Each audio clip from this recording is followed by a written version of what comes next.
and for attending our June Parks and Waterfront meeting. The minutes were sent out. Were there any corrections or anyone who doesn't approve of the minutes? Then they are deemed approved.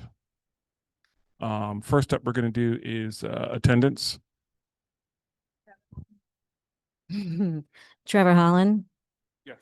Diane Lake. Yeah. Ryan Gillum, yes. David Adams. August Costelli. Carlin Chan. Catherine Freed.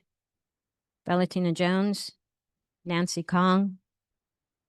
Daniel Tano. Zachary Thomas. Josephine Velez. Kay Webster. Rob Ramanian. All right, thank you. First up is the Parks Manager report. And we're going to give you a microphone, so.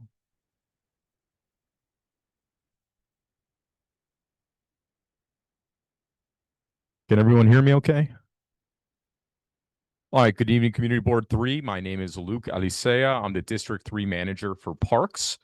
The first thing I wanted to go over is that we now have we call them step-up supervisors in place. So every year, the Parks Department takes our park supervisors who normally operate in the district, and they step them up to kind of a temporary promotion to go to the pools. What that means for us is that my current supervisors are all stepped up from previous roles that were one level below. So we're in a transitional period. There'll be a few weeks where we're still learning all the new jobs. I'm confident we'll get it right in the next few weeks, but bear with us as we learn kind of the new routes and new inspection protocols, et cetera. Pools will be open on June 27th. So that's the good news. That's a part of that transitional period. In other news, on June 23rd, we have the Nathan Strauss Playground Community Input Meeting. I put a few flyers over there. I'll also make sure to get some to you, Susan Sesser.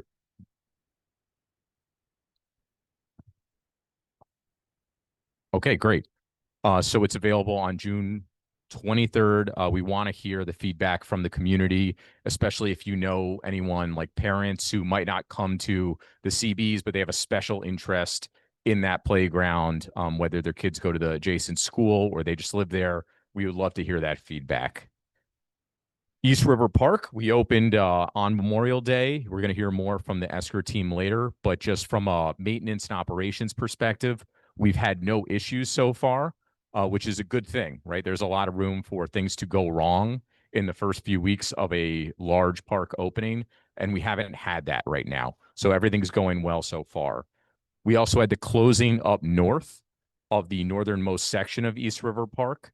It's a sad thing, but one of the positives, I guess, is we were able to pull a lot of material, both things like benches, fences, stuff for play equipment, some plantings. So we were able to get a fair amount of stuff from that section, and we're going to use it to improve all of the parks in CB3. So there's some positive that kind of came out of that. Little Flower Playground is now fully under capital construction. So for the past few months, just the restroom building was under. Now the entire playground is. The anticipated completion date is going to be September of 2026. We're hoping it to be sooner than that. And then finally, last time we were here, the community board asked me to talk a little about sports permitting and kind of the changes that parks made. So that's another thing. If anyone is interested in the details, because some of the details are kind of more important than the overall stuff, I emailed that to Susan, and I think she can send it out if you want to know the fine line stuff in there. But overall, parks sought feedback from the community in late 2024. And then there was kind of a new change with the priority being that we wanted to encourage youth nonprofit leagues to have the most amount of time. And so there were various things that we implemented to make sure that happened. So that ranges from financial things where, adult for-profit leagues have to pay more, youth nonprofit do not pay. There were certain things that were done to check that fields were actually being used. We determined that sometimes these youth for profit leagues would like buy up whole blocks of time, just to have it just in case. So there's some now mechanisms to check if there was non-usage, and then that would be grounds for not permitting this group in the future or revoking permits if we found that they were in violation of that they were just buying it just to buy it. There's many other parts of how we changed our policies, but just there's this concerted effort from parks to ensure that youth nonprofit is prioritized. The final thing I'll just say on this note is both mistakes happen at the parks level. There are oversights. Sometimes groups can also miss some of the key times where they have to submit, applications. So I want to know if there's issues. That's what Parks is saying we're for. But if anything was overlooked, please let me know, and we can dig into what happened specifically for that specific Little League team that has not been prioritized, if that was the case. That's all I have for tonight. I'll be around for the rest of the meeting for any questions. Thank you. And I'm going to go to the committee for questions. Keep in mind that we're also on Zoom, so we're going to use the microphone. I'm going to start with Val, and we're going to work our way this way. So when you finish, and please keep this brief because this is an update, pass the microphone to the next person. In terms of Little Flower, what are they putting back there? Because what kind of got me looking at it was that the what do you call it, jungle gym type thing and slide was relatively new. And the kids seem to like playing on it. Are they going to put basketball hoops back there? Because that tends to be more of a teenage kind of thing, and you really want to keep the young teenage guys involved. And then I guess my other question is, in terms of whatever you're going to do there, did you go to LaGuardia Residents Association or something, or talk to the residents of LaGuardia to find out what it is that they wanted? Yeah, no, that great questions. So I will get the rendering. I don't have it on me of what will be at Little Flower, but for all of our parks, renovations, capital projects, we always go through this community input process. So the same thing we're doing for Nathan Strauss, where I'm bringing it up here, we're going to post flyers around the property itself. We'll also, reach out to local groups that would care about it. We always solicit feedback from the community for that. It would have went through that same process. Just to note, Val, we did see and approve the plan. It was quite a while ago, so it's already been through that process. They did go to LaGuardia. We saw it here at the committee. Yeah, and we saw it here. So that was at least maybe 2 years ago or a year ago we saw that. So to refresh, just send the rendering to the community board, and I'll send it to the committee members. Right. Will do. Yeah, and I guess we went to the community, but it would also be important to go to the seniors there, because very often in the morning, the seniors from that area generally, I'm not sure what they're doing, but they do like kind of exercises over there in the basketball court area of Little Flower.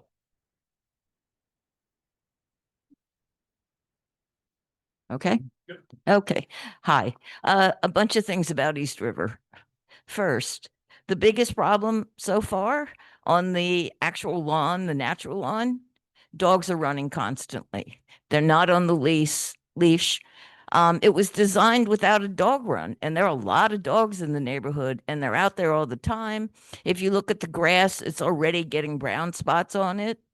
So you need someone there, and you really ought to figure out how to put a dog run in, because somewhere there's going to have to be a dog run.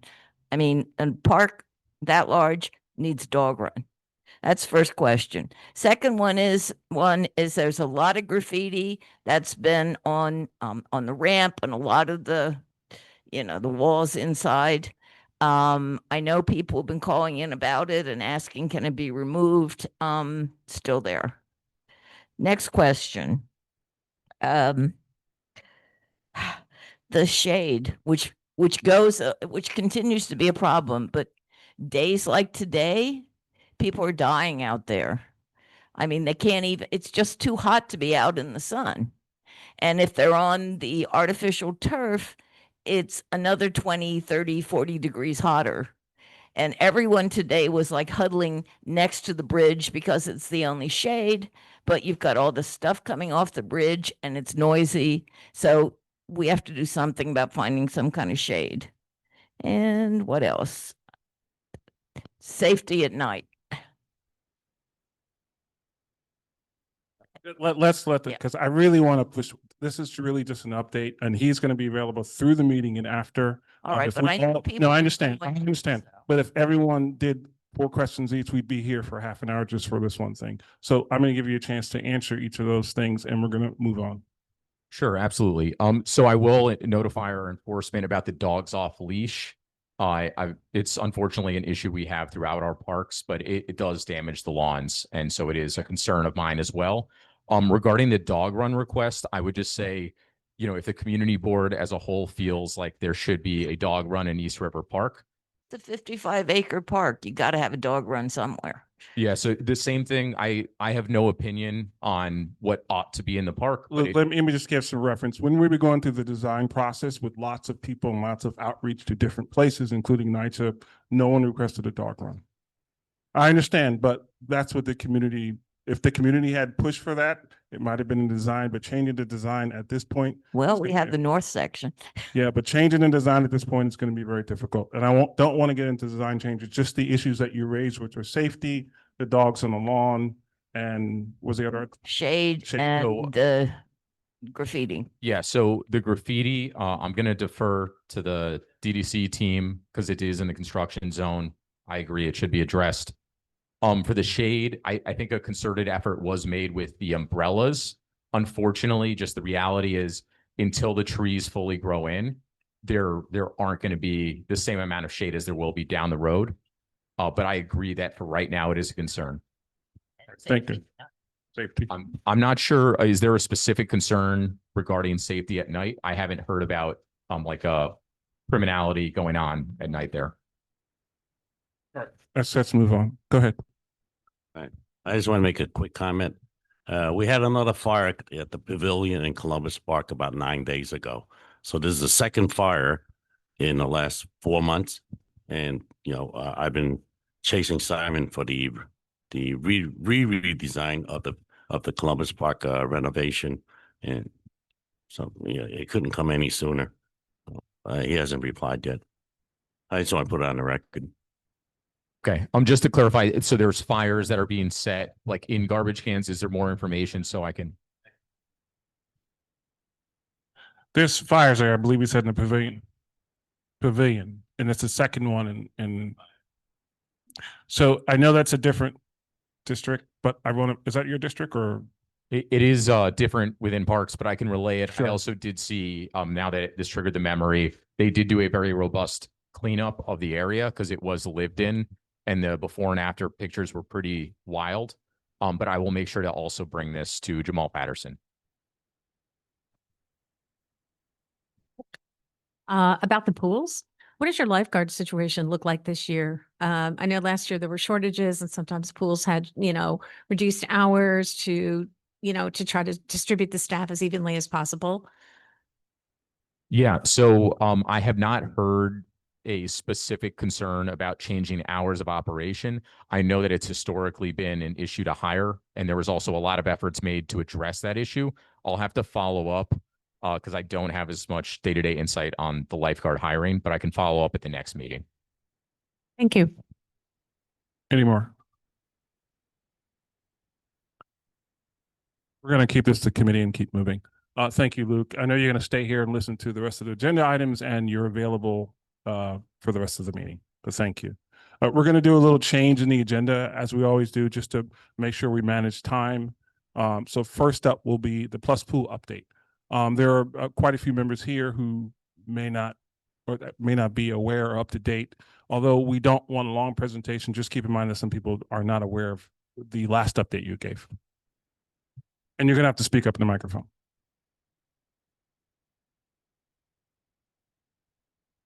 Okay. Hi, everyone. So for those of you who don't know, we are Plus Pool and we are building a water filtering floating swimming pool in the East River, just south of Pier 35 and north of the Manhattan Bridge. Thanks to a lot of the people in this room who really advocated for that and making sure that the city designated that area for Plus Pool. It's coming to the neighborhood. Last time I updated this committee, we had just come off of the heels of the governor's announcement of the project and our partnership. We had to change laws and even allow this innovation to be built. And she announced that, as well as the fact that they are investing $16 million in a pilot facility for Plus Pool. Oh my goodness. We are taking, you guys have seen probably the renderings of Plus Pool. We're taking one section of it, the lounge pool, and working to bring that to the community so we can pilot operations of the world's first water filtering floating swimming pool. Last summer, you guys might have noticed this very unattractive barge that was floating outside of off the Esplanade. This housed our filtration system that we tested last summer in the river for about 90 days. I'm pleased to announce that the testing was successful. We were able to bring the water quality to the standards that we were looking for, so that we can get in the water. So this is the water that comes out from the river and goes into the pool and feeds the pool.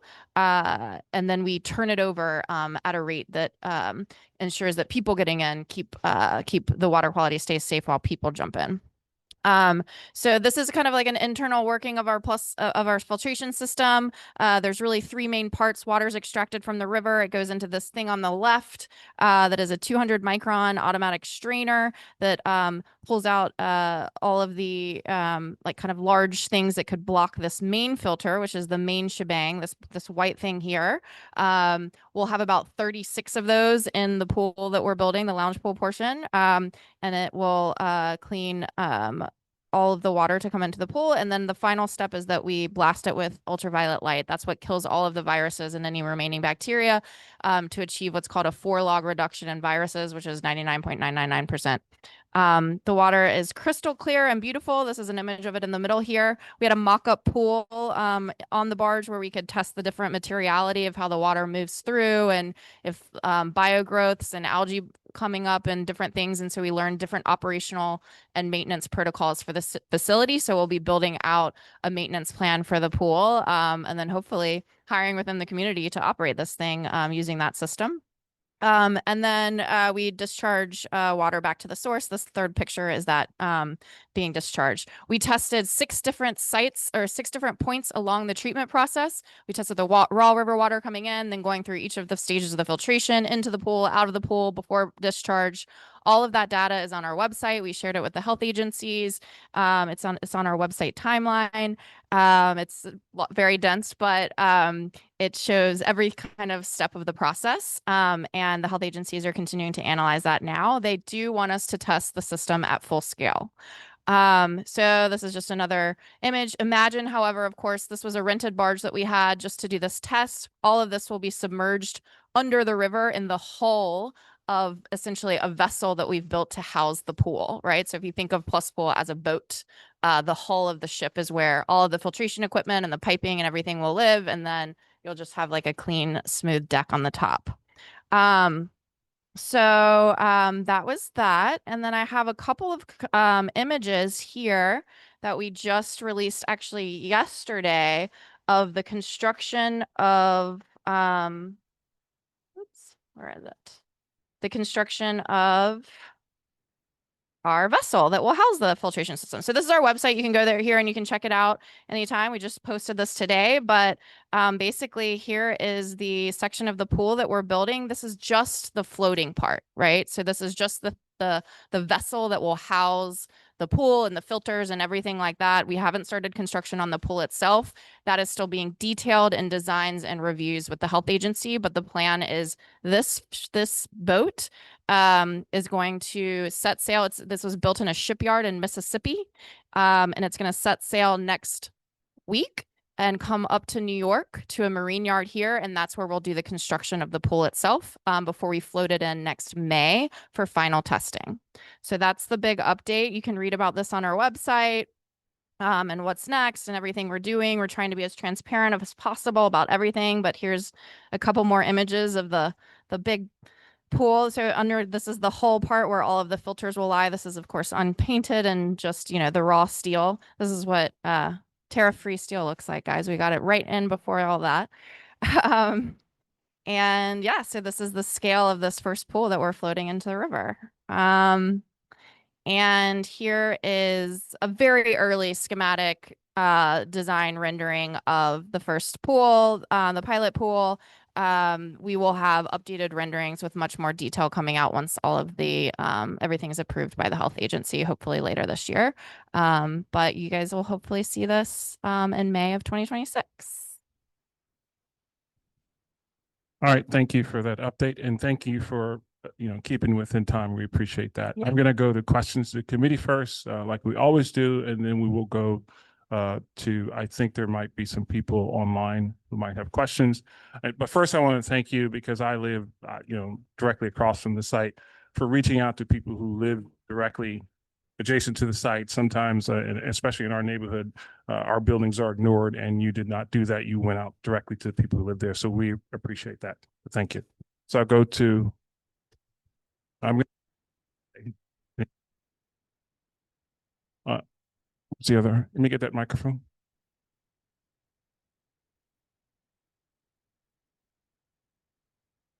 No, we're going to go this way. This way. Yeah.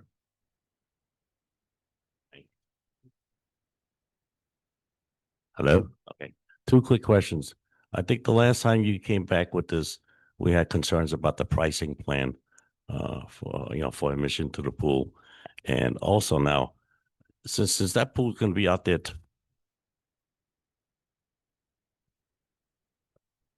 okay. Are there any plans to turn that into an ice skating rink in the winters? I get that question a lot. Our intention is to be free and open to the public, just like a public pool. However, we will be operating it instead of the Parks Department. So hopefully we won't have some of the challenges that I know are tough for the Parks Department in terms of staffing. So we'll just have our one little pool. And we hope to have actually an extended season, even be open today, for example. It's a very hot day today and the public pools are not open. So that's one of the benefits. In terms of off season, we may have some sort of revenue stream for classes, aqua fitness or something like that, just to make sure that we can do that kind of programming. But day-to-day pool admission, we're committed to making it free for the large percentage of the season operating day. The off season, we will most likely need to move the pool physically for it's still kind of to be determined and how we're going to be regulated. Most likely from the Department of Environmental Conservation may want it to move in the off season and what's called like a winter moratorium of having things in the river. How long that is and is TBD. But we are exploring a couple of off-season uses for an extended season and however long we'll be able to be in the river. Potentially also maybe some off-season revenue generating sources like a cold plunge kind of like sort of spa, something that can fund the free operations during the hot summer months. Ice skating would probably, it's not something we're not interested in exploring, but something that would be an engineering challenge we would take on at a later date because we have a big enough one in front of us currently.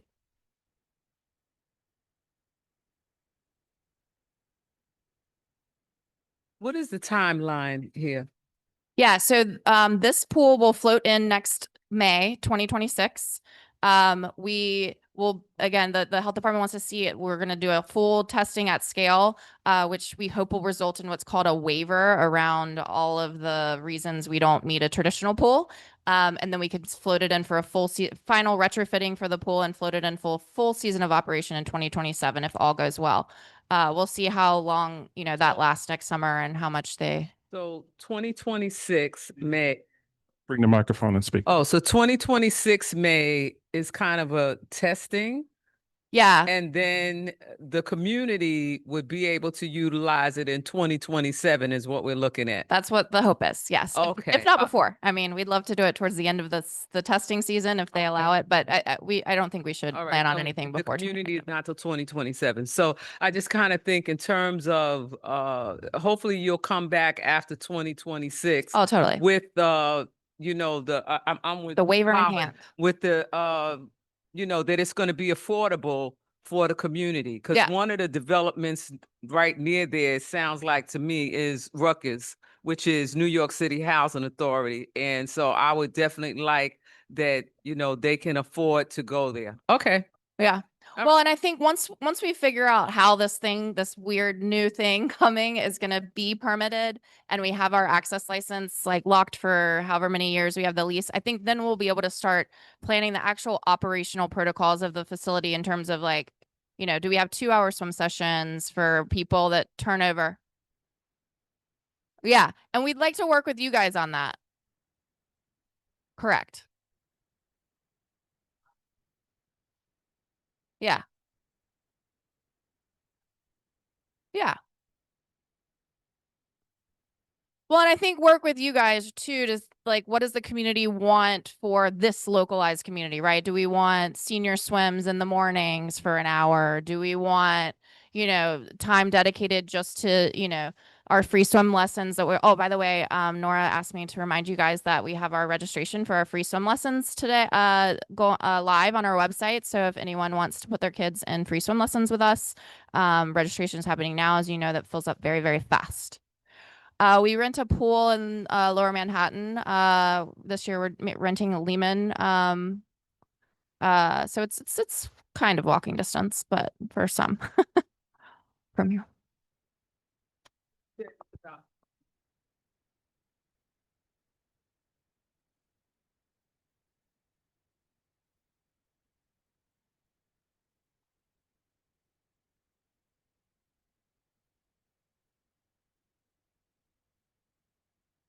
Yeah. Yeah. And so, like I said, we'll have a longer operation than the traditional public pool. So we have more hours to play with for things like that. All right, so let's do this. Nora, I appreciate it. I'm just going to ask 2 questions. And I know in the original design, the bathrooms were going to be on the Esplanade and South. In that rendering, where do you see the bathrooms for the facility? They will be on the deck. On the We're deck. not allowed to use the Esplanade. Yes. So, Okay. you might have seen that a little bit in that last image I showed you, which I can pull up again.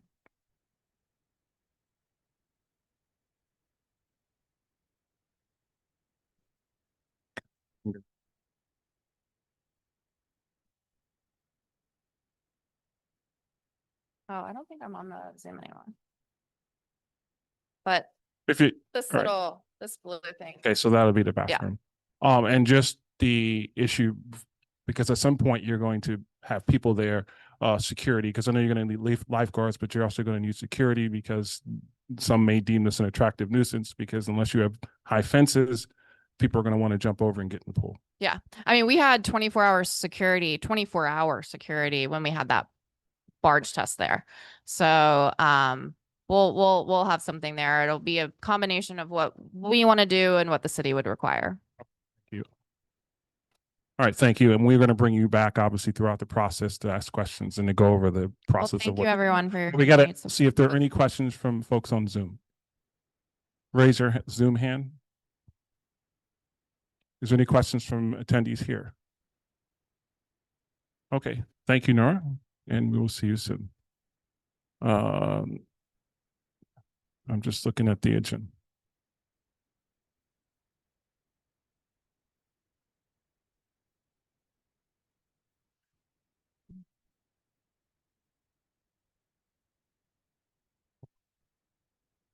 All right, so we're going to do the, let me see who is here. I know DDC is here.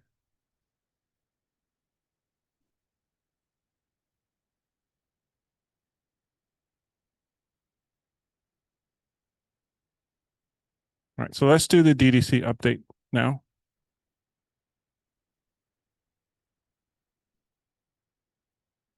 Okay, since we have a new process here,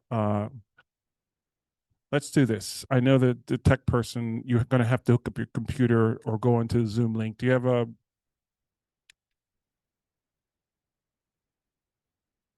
She's got to make you a co-host of it. Because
let's Got me? Yes. Hi, everybody. My name is Ethan Kraft. I'm with the Program Management, Construction Management for Eastside Coastal Resiliency, DDC. I'm here tonight presenting both Eastside Coastal Resiliency and Brooklyn Bridge Montgomery Coastal Resilience. I'm joined here tonight by members of our community engagement team. I'll introduce them later on when we get to some contact information. But we're going to start with Eastside Coastal Resiliency. So just highlights of what we're going to go over tonight. We'll talk about some recent community engagement that we've conducted, and then we will go through each of the contracts on the project and discuss that construction progress. So we've talked about the ESCR and BMCR to Your Schools program before. This is a program that has a few different iterations. We can come to your classroom to present information on the project. We also offer site visits to older students for public areas. So those are areas that are already open to the public, unless we're talking about university students above 18, then we can figure out an actual site visit into the construction site. We also do career days where we can offer information on our jobs and community engagement and or the various roles that are available on a giant project like this. And then we also meet regularly with educators directly to explore ways for them to incorporate some climate change, resilience, and construction themes into their curriculum. These are two recent presentations we had. PS 110 actually joined us for the ribbon cutting of East River Park, which I will discuss in a few slides. That was very nice. And then we presented to Eastside Community School, 6th and 7th graders there, just about the project. They're studying climate change. Some more community engagement on the left was back in April. We did a collaboration with the Parks Department for Earth Day. We offered some information on planting and on the project. We also gave out a few different plants. I think we had tomatoes and bell peppers and basil for attendees of all ages to plant. That top photo is a banner that we let everybody contribute to, and it was placed in the Alfred E. Smith Recreation Center. The middle photo is our recent information session. So that's a hiring event where we sort of gather different resources from the neighborhood to offer information on hiring. We also try to share information about hiring on the project.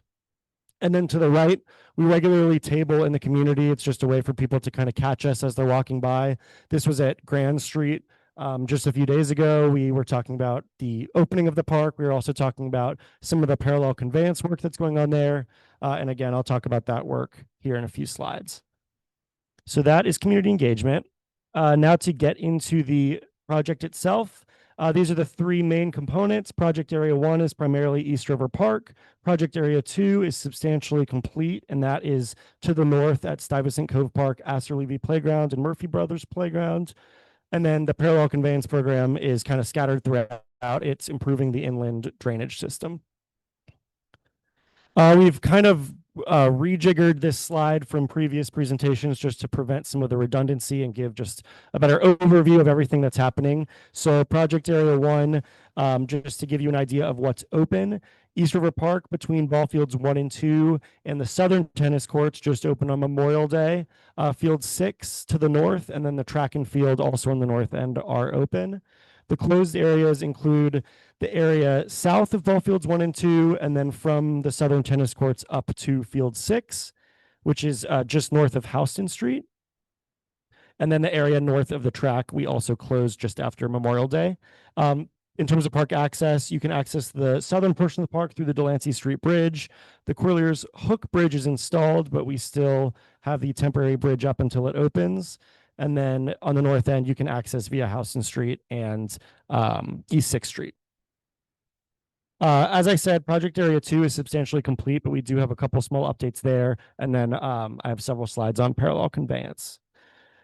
So for PA2, again, it's pretty much all done. We just have punch list items going on. That includes this ongoing advisory, which is sidewalk replacement on the southern end of Stuyvesant Cove Park. So that is ongoing through roughly the end of July. It was 8 weeks from the beginning of June. So roughly the end of July, ferry access is being maintained, and this is being done in phases. So the north end of the park is still open, and this is again just that sidewalk between sort of the seat wall and the river. Okay, so moving to project area 1. I have to stand close to my computer, so forgive me, but on the far left of the map is area 1. In areas 1 and 2, we have flood wall and floodgate work. Moving to the north near Corliers Hook Park, we are paving the roadway around, or the pathway around the flagpole in Corliers Hook Park this week and next. We're also adding some park finishes in there. As I've said, in area 4, several phase 1 amenities have opened. In areas that aren't open, we still have park finishes and furniture being installed. The Parks M&O building, which is right above the number 4 in that map, is under construction. Area 5 is under and around the Delancey Street Bridge ramp on the city side. That is also getting paved this week. That road restoration is ongoing. I have a photo of that. And then moving north, the northern tennis courts are being constructed. We also have paver installation along the esplanade in the areas that remain closed. At location 7, we're doing retaining wall activities on the East Houston Street entry. Location 8, north of the track, we have flood protection installation, and we are preparing for the removal of the East 10th Street Bridge, which I will go into further detail about in a moment. Along East 10th Street, we have ongoing utility work, and then throughout the length of the FDR, we have various partial lane closures and utility work. Speaking of utility work, on Cherry Street, we have a crossing that begins on the city side on Cherry Street and goes to the FDR. Because this requires lane closures on the FDR, we're required to complete this work at night to reduce the impact on traffic. Unfortunately, it is a very noisy activity. So we thank you for your patience as we kind of chug along and get these utilities across to the park so we can power the new amenities there. This began this week. It'll be ongoing for about 6 weeks. And you're going to hear me talk about noisy night work a lot tonight, so I'm sorry in advance. On that note, East 10th Street Bridge, we are going to begin removing it overnight on June 29th. We can start right at 12:01 a.m. So while this is the start of the work, there will be more night shifts. This one just requires a full FDR closure because we are removing the span of the bridge that crosses the FDR. So this photo is of the old Delancey Street Bridge when it was being removed. The East 10th Street Bridge is slightly different, so it actually should be slightly less disruptive than the Delancey Street removal, but make no mistake, it will be loud. We are breaking concrete and removing the span, so it will be noisy. And then they're going to try to get a lot of the western ramp done during that time to reduce the number of nighttime shifts we have to do, but it's likely to take multiple nighttime shifts to get rid of the ramps on the west side.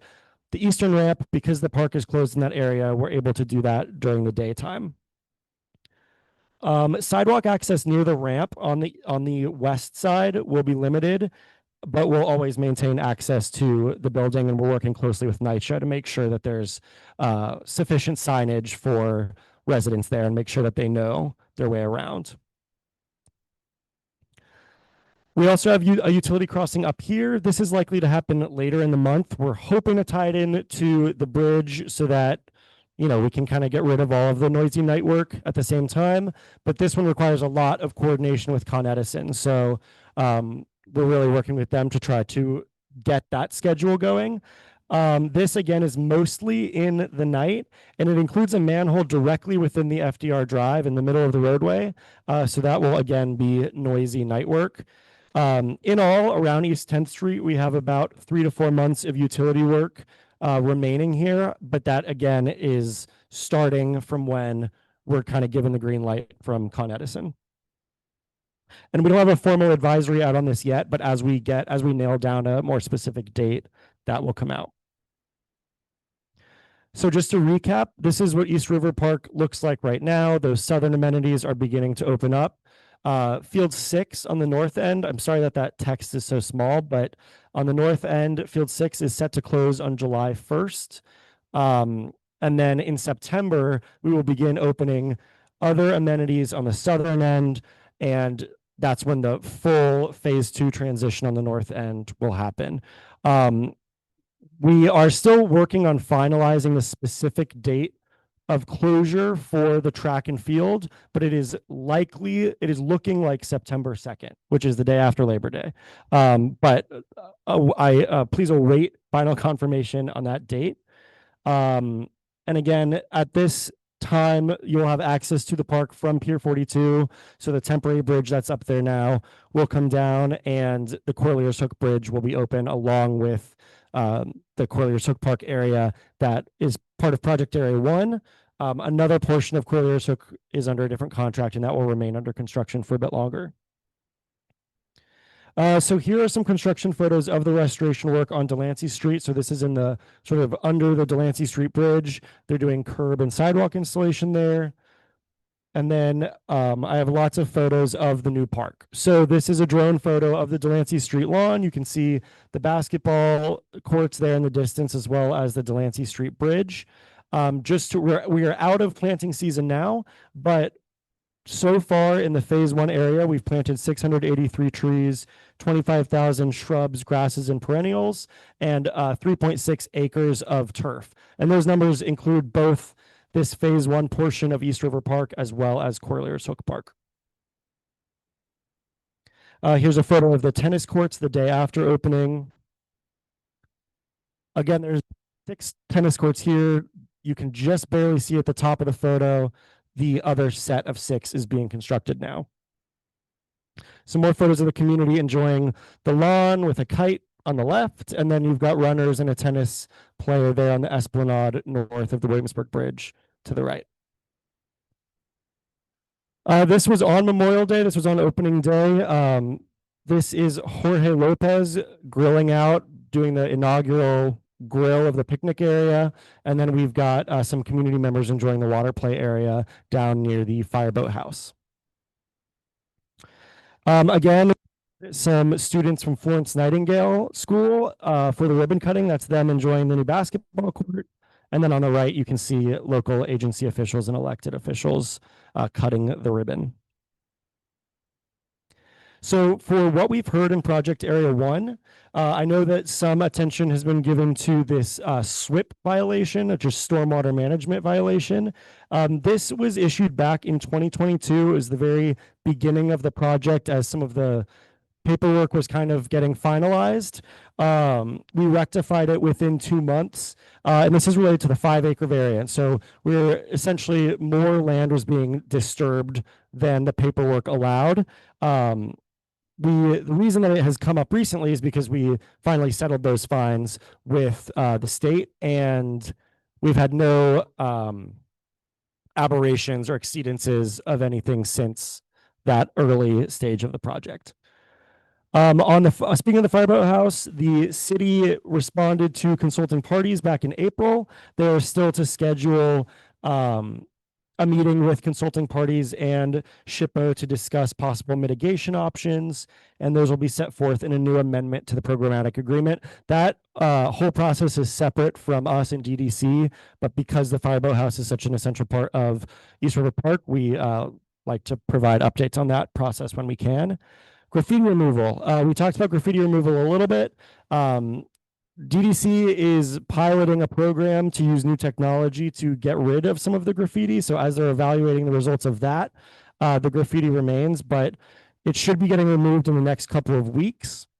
Our resident engineer did a walkthrough with DOT of the Delancey Street Bridge. DOT is the agency that will manage the bridges in the project. And before they accept it, our contractor is responsible for getting rid of the graffiti. So that should be coming down soon. The pilot program I mentioned was tested in the Parks M&O building area, and they're sort of evaluating the results of that program. And then we've received a few requests for a schedule update to like our Gantt chart, which is the sort of chart looking timeline that we have on our website. And we are hoping to have that in the next months. Okay, moving to parallel conveyance. Just to recap, this is the contract that is enhancing the stormwater management system. So it's a lot of sewer installations throughout the project area. I've kind of highlighted the three key areas here. Everywhere, just about everywhere, there's test pits and utility relocation. But in location 1, which is down near Corlears Hook Park and Jackson Street and Water Street, and then at location 4, which is up on East Houston and Columbia Street, there's active deep sewer installation happening. So those are very deep trenches because the sewer sits below all of the other utilities. And then location 2, which is Delancey Street South and Lewis Street, that deep sewer work is slated to begin very soon. So going back to Corlears Hook Park, this is where, or the vicinity of Corlears Hook Park, this is where a lot of our work has been going on recently. We are anticipating the asphalt installation on Water Street, South Street, and Gouverneur Slip East towards the end of the month. So the concrete base is in, asphalt should be coming next. And when I say Water Street, I'm talking about the portion of Water Street from Gouverneur Slip East, which is the red on the far left of that map, to lot 6, Gouverneur Gardens lot 6, which is the very small purple arrow on the right side of Water Street. The next sliver of Water Street will be tied in with Jackson Street restoration, which will come later. Yes. Sorry? Yes, the asphalt. Yeah. Yeah. So, and once the asphalt goes in, it takes about a week for each road for the asphalt to go in. And then it will be followed by the striping, speed bump installation, those final touches. That is expected to begin towards the end of this month. We do have the ongoing daytime closure of Jackson Street. Again, this is for the deep sewer work that's there. We expect about 4 more weeks of sewer installation and utility coordination. Again, we have a lot of Con Edison coordination in this area, and that will be followed by restoration. Moving up towards the Williamsburg Bridge, like I said, the deep sewer work is expected to begin here soon. It's anticipated to begin by the end of June, and it'll take about 6 to 8 weeks. Again, these are really deep excavations, so they're very deep trenches. Work will start on Delancey Street and progress towards Lewis Street. We'll always maintain access to the East River Housing parking lot and garbage pickup. And there will be limited parking on Lewis Street and on Delancey Street. There's already limited parking there, but we have a bit more on Delancey Street South, and there will be an advisory up on our website in the next couple of days. Here's some more construction photos. That photo on the right kind of illustrates that very deep sewer I'm talking about. It's way down there. On the left, that is the concrete road base that's on South Street. So that's what will be covered with asphalt here shortly. Up north from this area, we have utility coordination at East 18th Street. Those are the first 2 photos. And then on Lewis Street, excuse me, near the Williamsburg Bridge, that's a test pit to find the diversion chamber, which is just a sewer element. So these are our ESCR CCLs, our community construction liaisons. So if there's ever any questions you have or any conditions in the field that you need help with, this is their contact information. You can also submit an inquiry via the QR code there. That'll go directly to our team. And if you can't see that, our slides are posted on the website. We also have many of the advisories I discussed are on this table, and the CCL's contact information is on the bottom of all the advisories. Do you want me to take questions on ESCR? I want you to continue. I know we want to get through this. I imagine there Yeah. are some folks here for the next. Go ahead. Okay. Okay. So moving on to Brooklyn Bridge, Montgomery Coastal Resilience. This is the project from Montgomery Street down to the Brooklyn Bridge. Again, there's a lot of different locations here. I'm working on a new map that will hopefully illustrate the area a little bit better. But there on the south end, which is the left of this photo, is the Brooklyn Bridge. That's where we're building an interceptor gate building. That construction is ongoing. There's also some flood wall work happening there. As you move further north on South Street, lots of utility work. And then at the other end of the project, at Area 4, which is Montgomery Street, work will begin in July there on a flood wall, and we're coordinating some of the pedestrian rerouting with Project Area 1, which I just talked about. So we'll have an advisory from both Project Area 1 and BMCR that kind of illustrates the pedestrian flow in this area while BMCR is moving in there. So this is the project timeline. This is on schedule for the end of 2026. Distribution water main is 99% complete. Con Ed utility work, as you've heard me say, is kind of ongoing. The interceptor gate building and sewer capacity improvements started late last year and is continuing now. We'll be working on flood walls and floodgates throughout the project. And then we just got started on trunk water main earlier this year, and that is going well. And then finally, the green is restoration work, so that will be towards the end of the project. Again, this is just an overview of the types of flood protection that are here. While in ESCR, the flood protection is just standing walls and deployable floodgates. In BMCR, they're flip-up gates that raise out of the ground but blend into the environment when there's not a storm condition. Progress on the installation of those is going well. We have 9 of 24 flip-up gates installed, about 600 micropiles of the 700 needed for those foundations, and then we have 500 of 1,800 linear feet of concrete flood wall. This is some of the trunk water main work on South Street. So again, not quite as deep as the sewer, but it's a big water main. We just wrapped up the call for art on our end, which means that the community now gets to enjoy it. We had a reception earlier this week with our artists of all ages. This was a program where we invited the community to contribute their art, and we apply it to construction mesh and display it in a few areas around the project. So on the right side, that's South Street with some of the panels, and then I think I have a map. Yeah, so these are the 3 main areas. Those orange dots are where you can view the panels. We have about 25 artists who contributed to this, so we're really excited to share their work with the community now. And there'll be more information on our website, including this map, in the days to come. BMCR has a public participation plan meeting coming up. This is sort of a routine step in the process for a stormwater management permit with the state. You are all invited to join this Zoom meeting. It will be on Thursday, June 26th at 6:30 p.m. It's aimed at kind of providing an overview of the project as well as the particulars of this permit. I'm not super well versed in this permit, so this is the meeting to go to if you'd like to get more information on that process. And again, these slides will be on our website, and the link that's shown here takes you to the DDC's website with all 3 languages, Chinese, Spanish, and English, for an invitation to this meeting.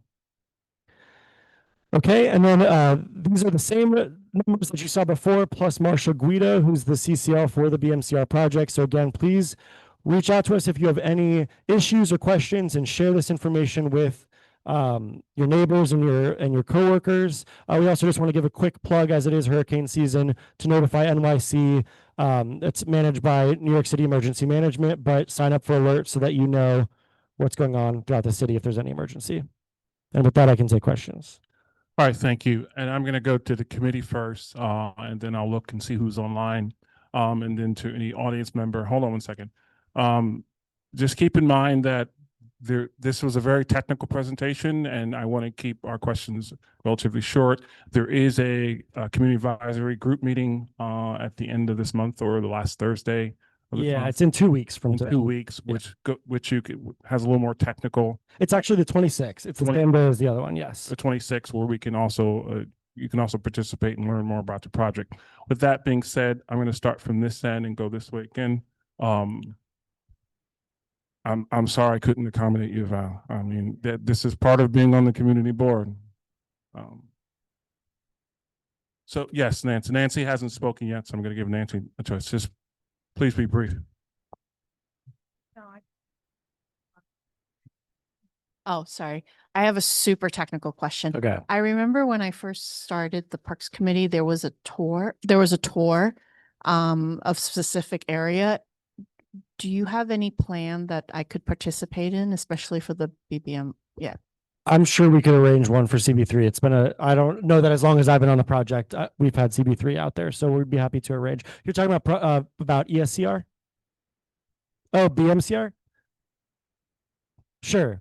BMCR is a little bit tricky for us, but we will have, just because of limited space under the FDR, but we will have future visits, including, like before we've opened up the construction mesh and displayed the floodgates, you can see that. So we can work on that. Certainly, we can also arrange a tour of ESCR. Okay. So I have two questions. One is about the closure of the north end of East River Park. In previous presentations, you mentioned that you might close Field 6 prior to closing the track. Is that still the plan? Yes. Field 6 should close on July 1st. Okay. And my second question is, when you start to do the parallel conveyance and sewer work at Delancey, and in the picture, it shows that it's very close to the on-ramp to get into the lower part of East River Park. And it's already a little bit, congested there. People are crossing Delancey and coming east on Delancey at the same time. So there's a lot of potential conflict there, especially with cars, and then to have the construction work in there. So is there a plan to provide safe access to the Delancey Street ramp until the fall when Cordeliers opens? I will have to review our plan, and if it is insufficient, we can certainly explore adding additional signage, additional fencing, whatever's necessary. I'm hoping that some of that congestion gets a little bit resolved once Delancey Street is restored next to the bridge. But yes, the parallel conveyance work will be very invasive. So we'll work with the two contracts to make sure that pedestrians are safe. Yeah, I think the biggest source of conflicts right now is people coming down from the north, which is only going to get worse when the park is fully closed in the north. And they're trying to get across Delancey at all different points to get onto the Delancey Street ramp. So we can maybe talk more about that. Definitely, as that gets closer. Yeah, that sounds like a fairly easy signage opportunity that we can look at. Thank you, Val. One of the things I didn't hear is when the amphitheater is open, because I could tell you my community is very oriented to the amphitheater and when that's going to open. The other thing is that they need to continue having signage on Jackson Street going east. Because there was one day, and I took a picture because I was like, this is dangerous, that a car came from east and made a right on Water Street. And then two other cars made a right on Water Street, which meant they were going south. And Water Street goes north. So you had cars going north, and you had this car going south. So I took a picture, but then I noticed by that afternoon, the people that, whoever the construction workers had put up a sign saying that this road was closed so that cars could not go from towards east on Jackson. So I guess that was, huh? So I guess that was my other question, but I made sure I took a picture because it looked very dangerous, but they did put a sign. So my thing is just that they continue. And when is the amphitheater coming? Just to clarify your last question, the sign placement was in a bad place, or like driving the wrong way was dangerous? No, they didn't have a sign to say that you couldn't drive, that That was the wrong way. that the street was closed on Jackson going east, because I think what the people probably wanted to do was to probably get on the FDR Drive. Yes. But they had construction over there. So they didn't have a sign at first. So a car came down Jackson and made a right, came towards east, made a right on Jackson, and the cars, I made a right on Water, and the cars on Water, so that made them going south. Mhm. But the cars regularly go north on Right. Water. So these cars were like coming at each other. So you'll see on the picture that I took that one of the cars turned because whoever was driving it realized that they were going in the wrong direction.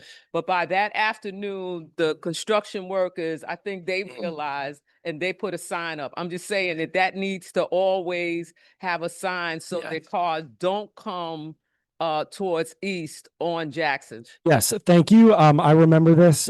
Tanya received that comment from the community, and she worked hard to get that sign placed in the correct place so that doesn't happen again. You mentioned taking a photo. Those are always very helpful for us, just for everyone, because it helps give us a time and a place and something tangible to take back to the rest of the team if there's a problem. So thank you.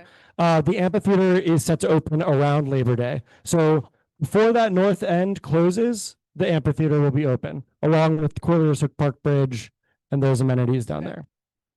2025, yes. It will open without a canopy, but the canopy is coming. It'll be installed at a later date. Right, thank you. Any more committee questions? This particular signage, I'm almost positive I saw this in Gouverneur Gardens. And I saw this in Gouverneur Gardens. I was about to compliment you. Somebody else from Gouverneur Gardens said it wasn't up in their building. But I think that you want to continue to put these signs up to inform the people of what's going on, because I did see this one in Gouverneur Gardens, which this is like near where we live. Yes, we'll make sure that you guys have extra copies of that. We just printed that one maybe an hour before the meeting. So we'll make sure that Gouverneur Gardens gets copies tomorrow. All right, thanks. A show of hands from people in the audience. I'm going to ask all of you, or I'll send a sheet back to sign in first. And if you want to speak, you can fill out the form after you speak. I'm just going to let you speak now, but there's forms up here. So I'm just going to start from the front and go back. Generally we give people 2 minutes to ask a question or speak, but if you could keep it that, I won't put a timer up because I want everyone to speak. So I'll start from the young man in front. I'm going to send a mic to you.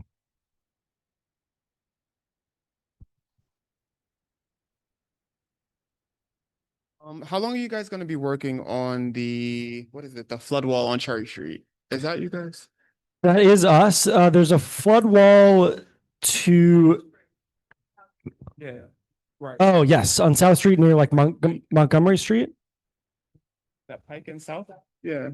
Oh, okay. That's part of UMCR. Sorry, just orienting myself. That project, unfortunately, unlike Esker, can't be phased. So it's going to be ongoing through the end of the project, which is on schedule for the end of 2026. If I'm thinking of the correct place, but I can On Manhattan. yes. Okay. Okay. Yeah. I'm going to pass him the mic, and can you just come fill out the form? Hello. All right. I'm an angler on the Lower East Side. I've been fishing for over 30 years. The fishing community is Asian, everybody. There's not one fillet table to clean up. You know, the bait gets cut up on the floor, the flies come. You know, we need to keep it clean. So is there a possible way we could get that lined up on by where the East River Park, by the Williamsburg Bridge, also by Pier 35 if possible, because It's a very big community Yes. and everybody's fishing.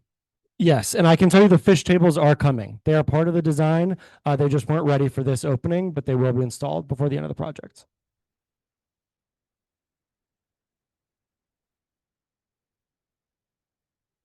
We're going to move on because that was in the design. So, two. All right. I'm going to ask you to fill out the form. The other man who, yeah, and we have two people online. They have their hands raised. Yes, you can. Just give us a moment.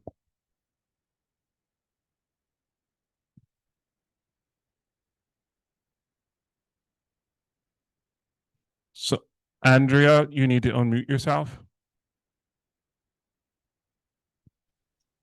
Okay.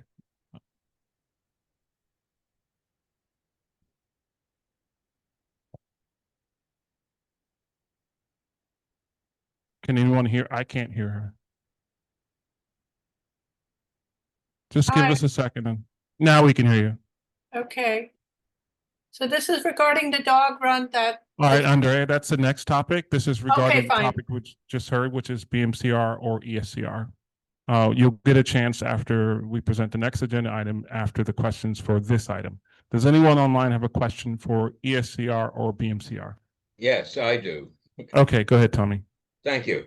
First of all, I want to thank the community board for making this meeting virtual, and hopefully in the future we'll continue to do the same. A couple of issues which have been brought up somewhat. The graffiti. I wrote to Desiree a few weeks ago, and she said it was going to be handled. There's more graffiti now than there was 2 weeks ago. So the longer it stays, the more graffiti it encourages. So whatever you're waiting for, it needs to be removed as soon as possible. Second, we already have dead trees in the part of the park that's open. I would like to know how long, I know they have guarantees on them, but how long is it going to take the contractor to remove the dead trees and replace them with trees that are alive? And third but not last is you sort of glossed over this fine that was imposed by the state on the contractor. It was a rather substantial fine, $530,000 for failure to obey the environmental rules, which we pointed out during construction because there were many piles left uncovered. And as we get to the north end and we continue construction, I assume DDC was supposed to have supervision of the contractor. So why did it take the state to come in and issue a violation for $500,000 before we got any response? Thanks. So in terms of the fine, again, this was very early in the project. So while the paperwork was being completed, this is when this sort of violation took place. And it was rectified by the construction team within 2 months. And since then, since the start of the project, we haven't had any violations of our environmental permits. So while it was unfortunate that this happened early in the project, we worked hard to stay within the legal limits since the beginning. Graffiti, I will absolutely take that back.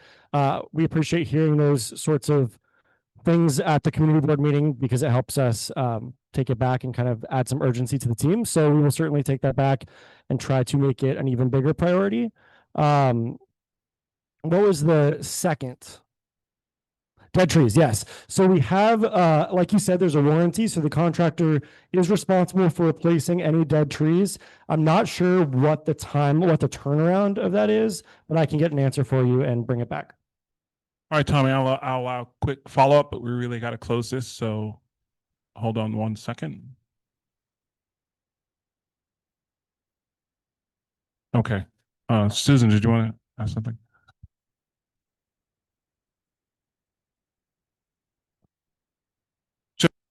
Reminder for everyone, there is as I mentioned, a community advisory group meeting every month if you want to attend and learn more about the project. And also, if you have any questions or issues or complaints, to go to their website and use this form to submit it. It's a way for them to record it so that they have a record of your complaint, as opposed to just, telling other people. It's better to always submit your issue to the CCL or the website. But thank you, and we will talk about the next time you come here, because we don't meet in August, so we'll talk afterwards. Thank you.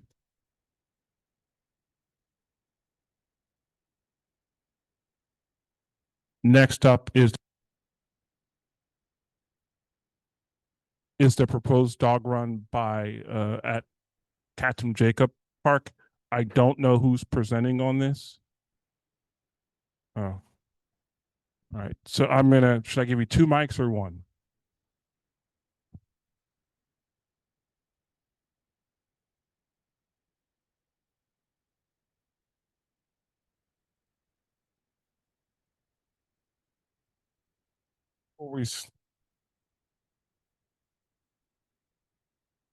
Before we start, I'm going to ask for anyone who did not sign in, if you could fill out the form. Val, if you could hand them back to that with a pen.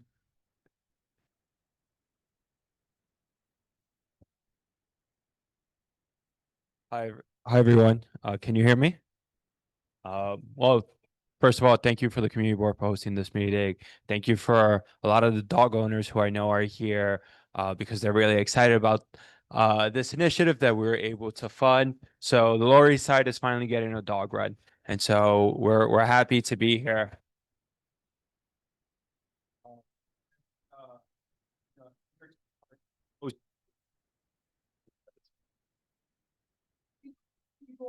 I'm Councilmember Christopher Marte. Thank you, Val. New York City Parks was supposed to be here. I think they do have someone on this. Oh, Luke is right here. Didn't see him. I was behind him. Typically, Parks would have a presentation ready to take feedback. However, and I'll talk a little bit about this in the presentation, we jumped ahead of the process by funding it before the community board wrote a resolution to support it. And so even though it has the support from the borough president, from my office, New York City Parks wants to make sure that the community board is on the record of supporting it. And so today we're going to do a quick presentation on how we got here. But I think it's really important to get the community's feedback on what they want to see in this park to be added to this resolution so it can help guide NYC Parks with their initial design of the dog run. And thank you, Luke, for being here. As I mentioned, this started from the community. I want to give a shout out to Bianca, who's in the back. She started this petition that collected over or nearly 1,000 signatures. And I want to say we actually got probably 1,000 emails and calls from folks in Chinatown and the Lower East Side asking for a dog run. Immediately, I talked to Trisha. I think it was on her first week on the job this past June at the Juneteenth event right here in Saturday Roosevelt Park, where I asked her how much would it cost to get a dog run in Lower East Side. And she mentioned first we need a site location, and then we can give you an estimate. And so we started looking at every single acre of parkland on the Lower East Side and Chinatown, and we came to Captain Jacob Joseph Park. If folks know, Captain Jacob Joseph Park is on the corner of Henry and Rutgers, right across the street from St. Teresa's Church, right behind Wu's Wong Tong, a popular restaurant in the neighborhood. And the reason why this is an ideal location is because it's a playground that really isn't actively used for its target population, which is kids. And we also have 2 playgrounds right next to it. We have Sewer Park, which is a gem of our community, but we also have Little Flower Park at LaGuardia. And we have smaller playgrounds in Rutgers as well, and all throughout, Madison Street and the public housing developments. And so because this was an underused site, especially for its targeted population, and because we've gotten complaints from nearby residents about the lighting and they just feel like this is a dead corner, I proposed this site to Trisha from New York City Parks. They ran an estimate on it, and it was $1.7 million. And so we got to work. We contacted the borough president's office, and he was eager to support this project. And so I was able to allocate $1 million from my capital budget funds, and the borough president was able to allocate $700,000 as well. And so if folks don't know this area too well, this is Rutgers and Essex Street, which turns into Rutgers and Henry right here. It's right next to East Broadway and the block away from Pike. Feel free to walk by. Yeah, and you can see the grounds, the one in Park, and then the one that in Little Flower. I know it was just mentioned that Little Flower will be going through a renovation, but you know, when that renovation is complete in 2026, we'll have a really nice playground nearby. Yeah. And so that'll kind of solve that issue. And so, you know, part of today's event is hopefully we can get a resolution from this committee to support this proposed dog run, but also to ask the community what they want to see to be put into this resolution to be the guiding light for New York City parks to start imagining what can possibly be there. This is an example, and we heard a lot that people love Madison Square Park, their dog run. It has a little artificial turf, but it also has a hill. This base, Captain Jacob Joseph Park, is a massive lot. It looks small here, but what is it? 60,000? 6,000 square feet of space for dogs. And so, you know, I imagine it to have a run area for bigger dogs and one for smaller dogs, because we heard from the community that they would love to have some division, and most big dogs don't really have a spot to run as freely as smaller dogs, which have other opportunities. Simon, should I add anything that I missed?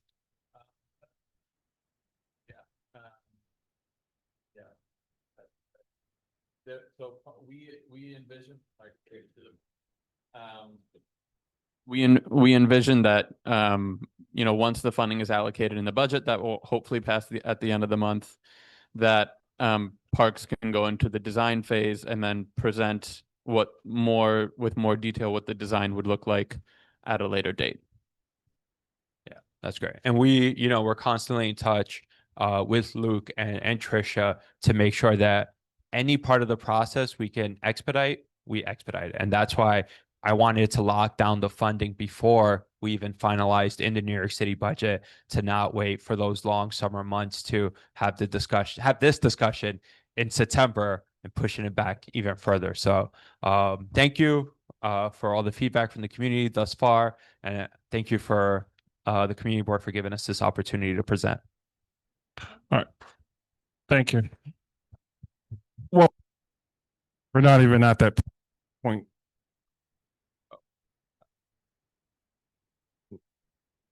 So we're going to go to the committee for questions, and I'm just going to make some comments in my observations, and Susan is well aware of this. That playground has been a problem for years, and even in the video that you made for Instagram, there were people using in the playground, and there was trash in front. There's trash in front of that playground every single day. And I have myself reported it and given the addresses of the buildings who use it as their trash dump. And we really haven't had any success. It's a shame that we have to get to this point where attention is now where some attention is paid to this particular corner, which is it's underused because parents are afraid to go in there, not because it's not a playground for the area. I know parents who have used that probably a decade or a decade and a half ago, but the whole area has changed, and especially with the dumping, which is out of control right now. If you walk by right now, I guarantee you someone has dumped construction materials and housing materials. So if we're asking for your help on that before any work is done in a dog run, because if folks see now that there's a new dog run and now there's no trash, it just really speaks of gentrification in a different way. Why did it take this to remove trash and to get rid of, to allow people to use that particular playground to parents who cannot go on that playground at all? Just my observation, because I walk past that every single day. Yeah, and it's a location that my office has notified DSNY a number of times for illegal dumping.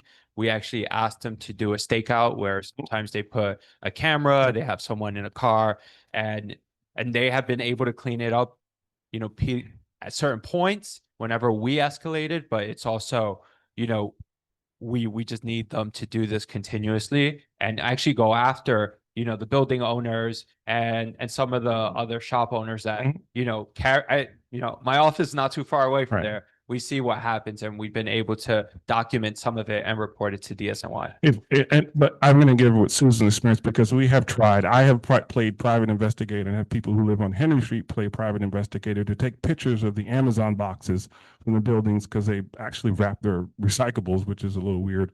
But we just haven't had any success. Parks has tried,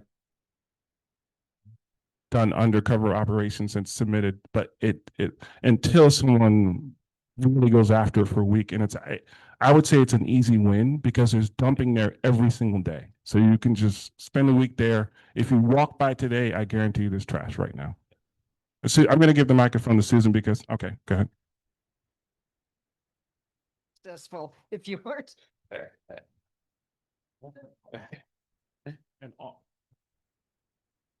And I agree with you. This is a little unorthodox for the committee to hear a proposal before we've actually, you know, I'm glad there's 1.7 allocated for this. But it's a little unorthodox for the committee. So I'm going to go to committee first for questions, and I have drafted some points of a resolution that I'm not going to read, but Ryan will. And perhaps we can get through this.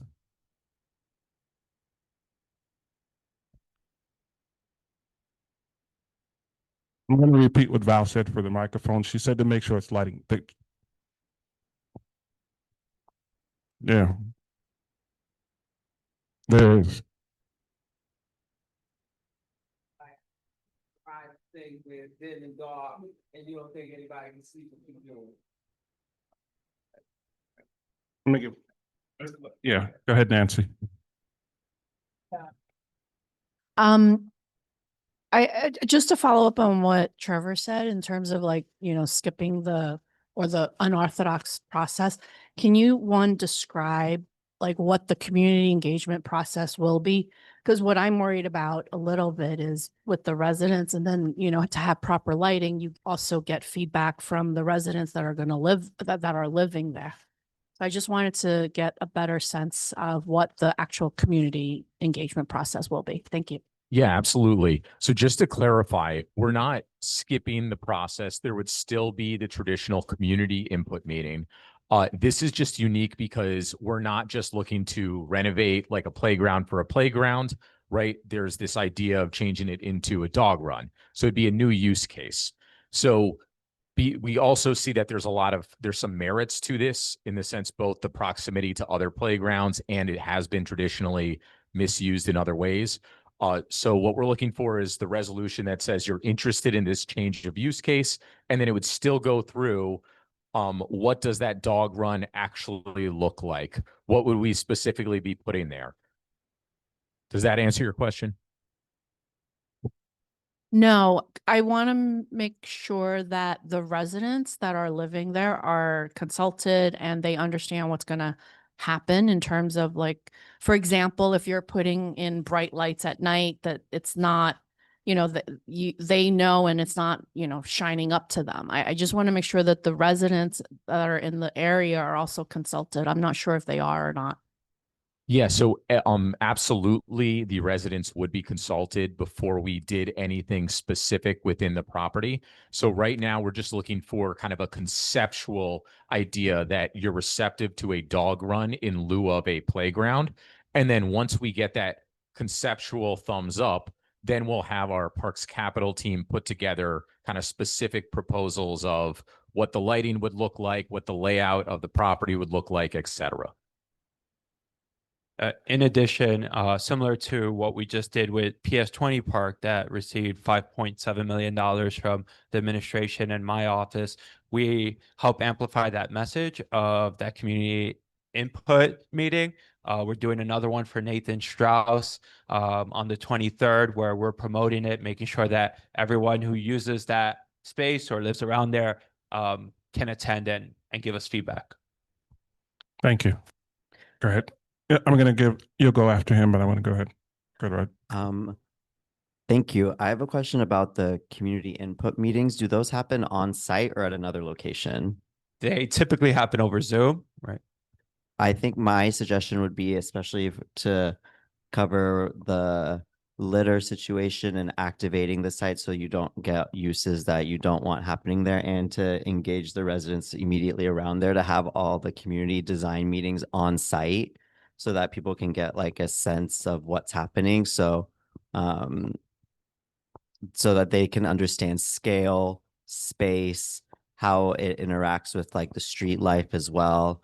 Because I don't think like having a separate meeting off-site, you'll get a feeling for what's going to be there. And I think it'll also help with like activating the space so that it doesn't seem as though what Trevor was talking about, you like immediately flipping the space and it indicates a perception of gentrification.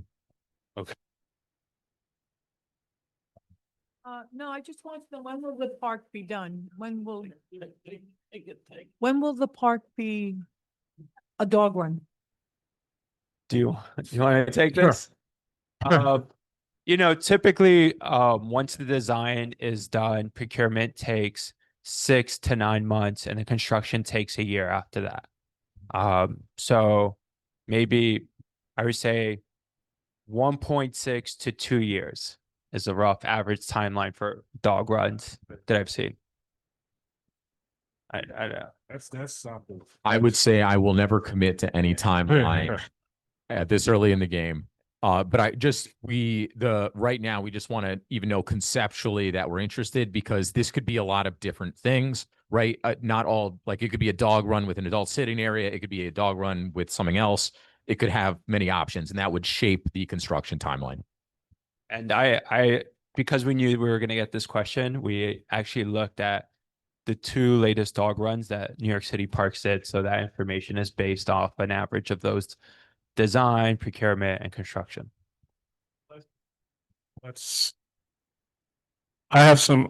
Go ahead, Carlin. Sorry. Okay. Yeah, I missed the design earlier, but does that include a doggy spray, like There's no design. a shower? We're for the summer months or whatever.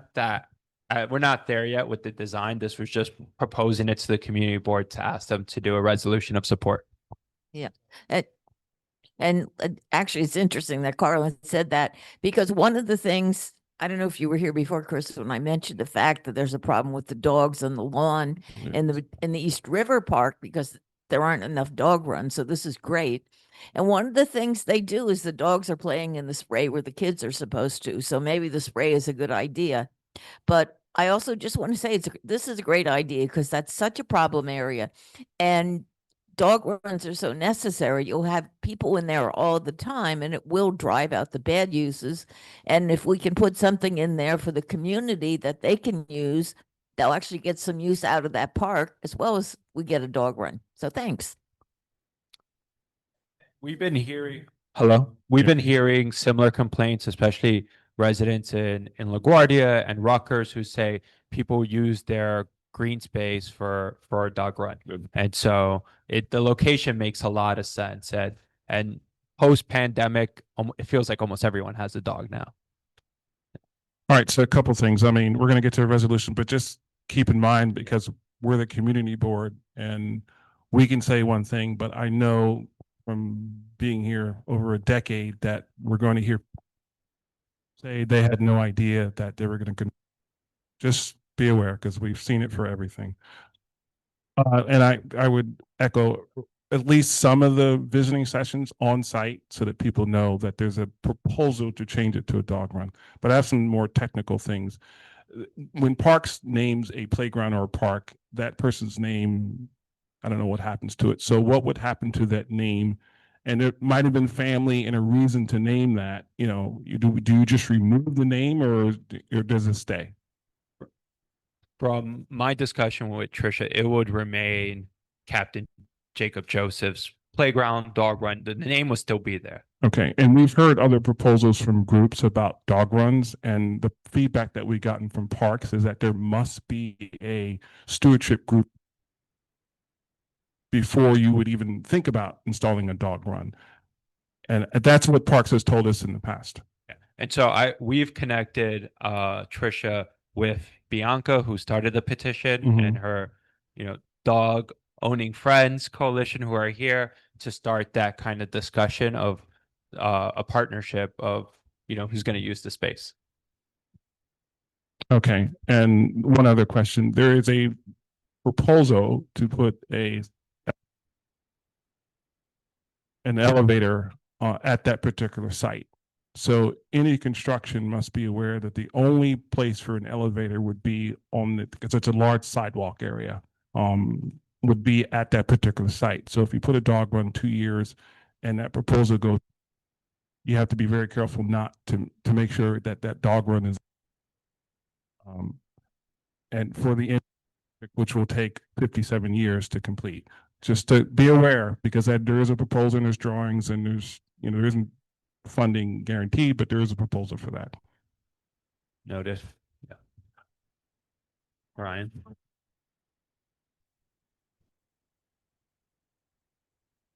I just think that whoever is the family of Captain Jacob Joseph, we should also make sure they're fine with being associated with a dog run, just in case there's any feelings about that. Yeah, we can try finding him. He was a World War II Okay.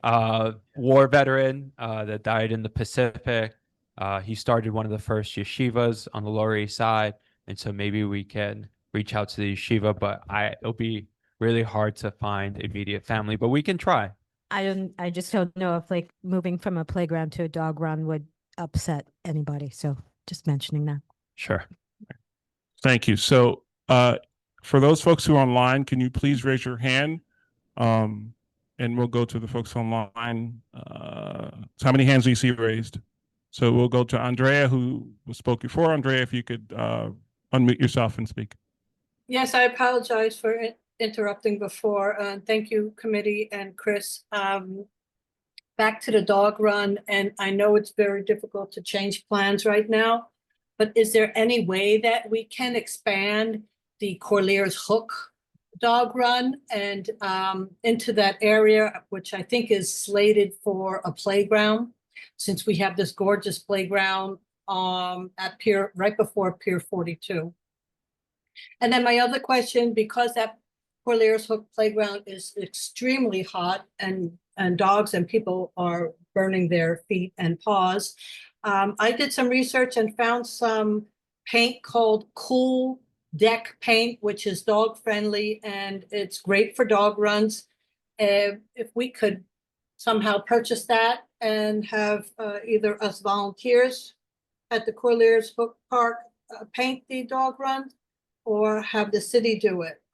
I think that would help, because a lot of people don't want to go to Corlears Hook because it is extremely hot. The surface is extremely hot. So those are my questions. Thank you very much. Hi, yeah, this is Luke. This is the District 3 manager for Parks. For the first thing you mentioned with Corlears, we did already go through the community input meeting for that area. And I think we did get a lot of good ideas from the community to expand the playground. But unfortunately, we won't, there's not room to also expand the dog run with maintaining the design that we had proposed to the community. For the paint that you suggested, I'm happy to look into that. It could either be, we can connect after this meeting, or if you're connected with Michael Marino from the Friends of Corlears Hook Park, I think that would be a great way to involve him, involve Parks Department, and I think there's a joint way to make sure that we have that paint on the dog run itself. Thank you. Next question from Michelle. Thanks, Trevor. I just want to sort of echo what Nancy said, because I'm on the board of Seward Park Cooperative, and there's sort of like an unauthorized dog run that happens in the basketball court at Seward Park, and we get a lot of complaints from residents about the noise that dogs are making back there. And I sort of worry that this location is just pushing that to a even lower income part of the neighborhood. And I would really hope that those residents are aware of this change. It doesn't seem like they're at this meeting as far as I can tell. You know, I mean, I know that our outreach efforts are it's always difficult, but like signage, door knocking, like that kind of thing. I mean, I could see this being not universally loved by the people that live there just because of the noise that comes from dog runs. So I just wanted to point that out. Thanks. Thanks, Michelle. And I think one thing we'll do is maybe we'll flyer, at least the lamp post, maybe some of the bigger buildings, so everyone is educated when we have the date of that community input for them to come and give us their feedback. I'm going to echo that concern also. And Luke, I really think for this particular location that it need not be the only input session, but to have something on site. I know there's a residential building right there with windows above that playground.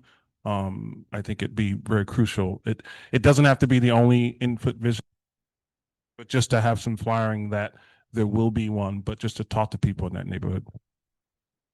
Okay, and I just wanted to make sure we're all on the same page. So parks, at the end of the day, we're going to follow what the community board recommends. And so part of this resolution could say what steps you would want to see in order to ensure there's community compliance. But it just, before we go down it costs money to even come up with a conceptual design. It costs money to do certain levels of community feedback. So you can put anything you want in the resolution. It's not like tomorrow we're going to start designing a dog run based off of this. It's just, should we even go down this rabbit hole, or should we look at just, it should be a playground. We're happy with where it's at. Thank you, Luke. There's one last question online.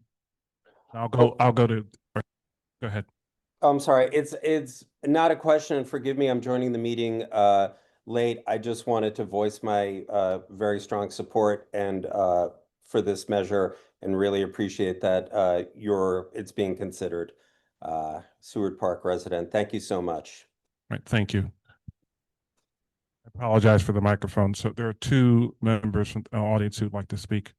Hi there. Thank you so much. My name is Mai Powell, and I've lived at 148 Henry Street, which is across the street from the park for the last 16 years.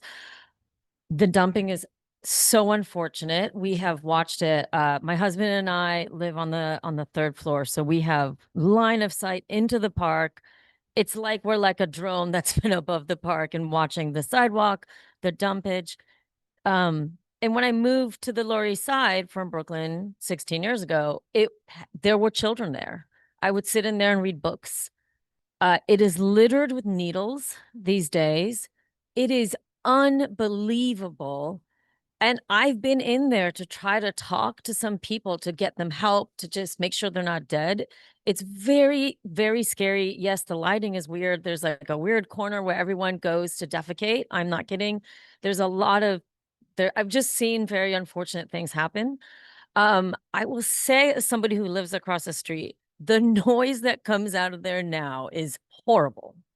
So, and I'm a dog owner, and a lot of us are on dog WhatsApp groups. We really honor the neighborhood that we live in and love. We pick up.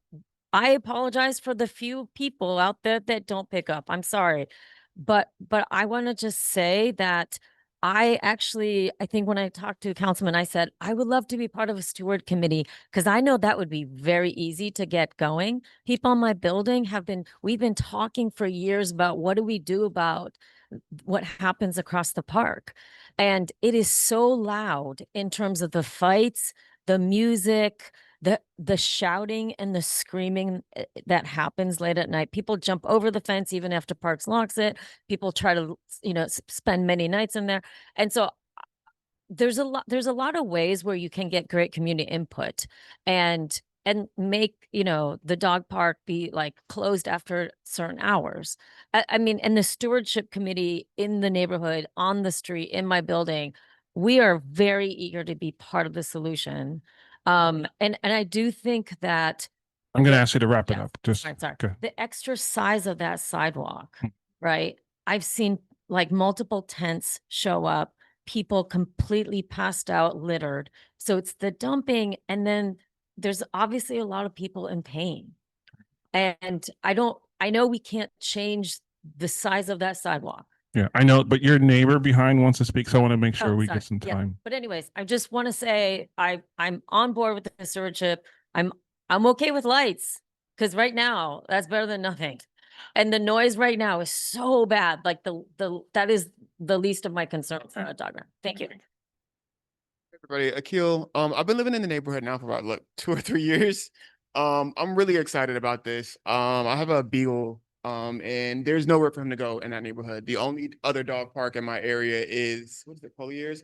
And Collier's is about 1.5 miles, probably around 2 miles away from me of a walk. That's too far for me to walk with my dog, especially in the heat, like at any time. The only other dog run in the area is Coleman Run, which this is not the time of conversation, but I just want to throw it out there. I do hope that at some point you guys have a conversation about working on that park, because that park is bad. And it's the only one. It's not as much traffic or anything of any of the issues you all are describing, but there's nothing there for the dogs. It's just not welcoming at all. So eventually that is something I would like to see happen. But besides that, I'm really happy to hear that you guys are talking about getting a dog park in that area, because there's just nowhere for my dog to go, in short. So I love all of the ideas, and thank you, and please go forward with it. Hi, everyone. Hilda.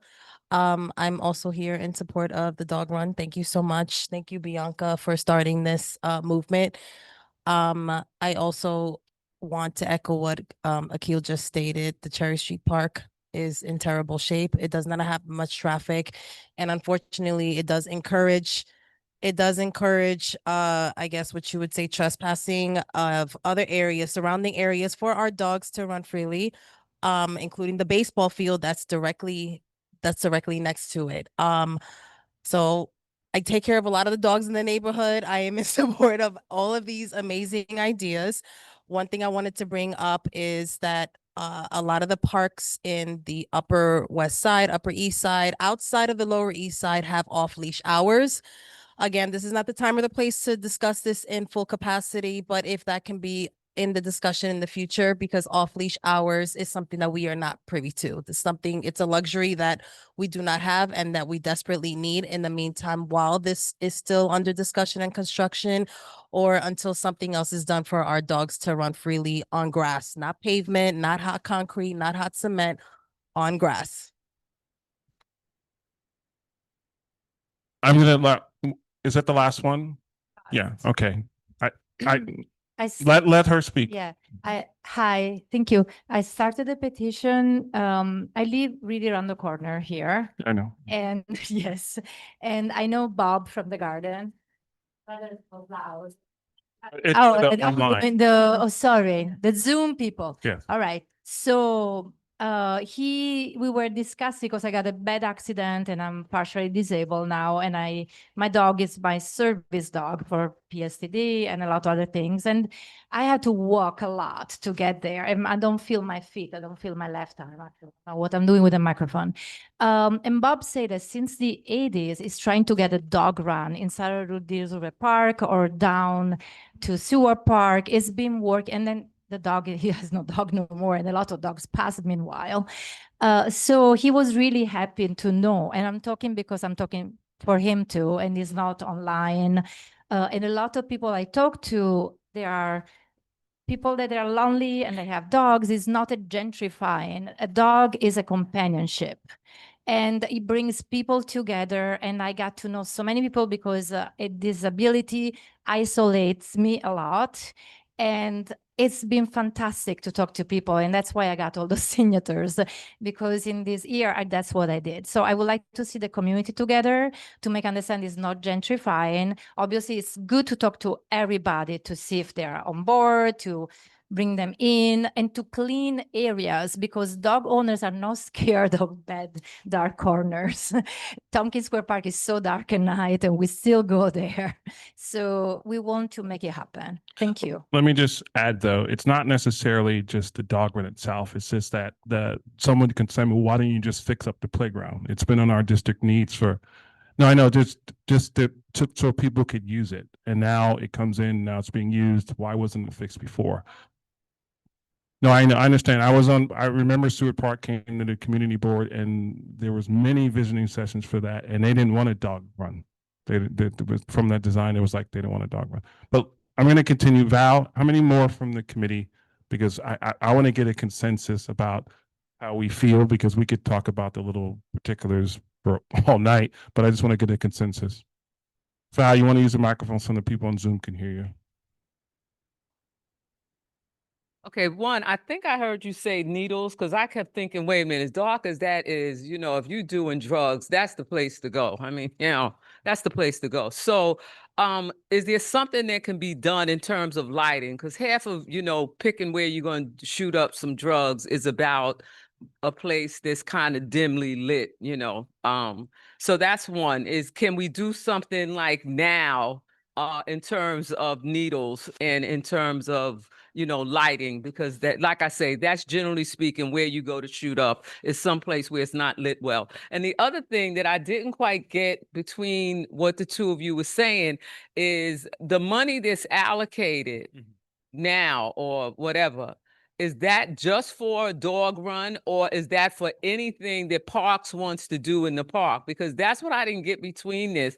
Because I think sometimes what happens is people think, well, oh no, we don't want the dog run, we could get something else. Well, no, excuse me, if the money is for a dog run and you don't have money for the something else, you can come up with the something else and find that you're sitting there with this idea for I don't know how long, because you don't have the funding for that. So my question is the funding for anything in the park, or is the funding for a dog run?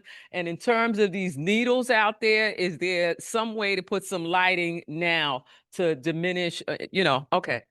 So two things. The goal is to have a dog run. So that's what the money is allocated to. So we'll give the money to parks specifically for this location. And once the design, first, if it's approved and they can move forward, that's where the money will go. And so we'll see what happens for the go to have a dog run. Yeah. Okay. And then the second thing, I've been meeting with DOT because I'm sure Trevor have seen this, but on Madison, a lot of the lampposts have kind of like a mid-tier light that goes towards the sidewalk. I've been asking them to not only expand that through Madison Street, but add that to Henry Street and East Broadway, because East Broadway is also dark. Right now, it would feel pretty dark. And so when I spoke to Kate and Jennifer, they're actually looking into starting a study to expand that because a lot of the store owners they're the ones that brought it to our attention first to say, can we have those type of lighting here so we can expand our hours of operation? All right, so let's do this, because I have some language that I've been working on while we've been sitting here. I just need a consensus of some of those who are not in favor of this proposal. Okay. Of the proposed dog run at Captain Jason. All right, so we're gonna go to the question. Go ahead. It's actually to you, Trevor. So I think I don't fully understand. So the community board's being asked to provide a resolution in support of something that hasn't gone through a full community engagement process. Is that 100? So typically the community board does a resolution even before there's a community engagement process. So this is just notifying parks to start their process. And that's how every single park go from my experience, that's how every single process. And that's what we did with PS20, where the community board did a resolution of fixing that playground. We spent years allocating funds. The mayor finally put a large amount of money to actually move forward with the community engagement process run by parks after they got the community board support. And that's what we're doing with Nathan Strauss as well in a few weeks. Okay.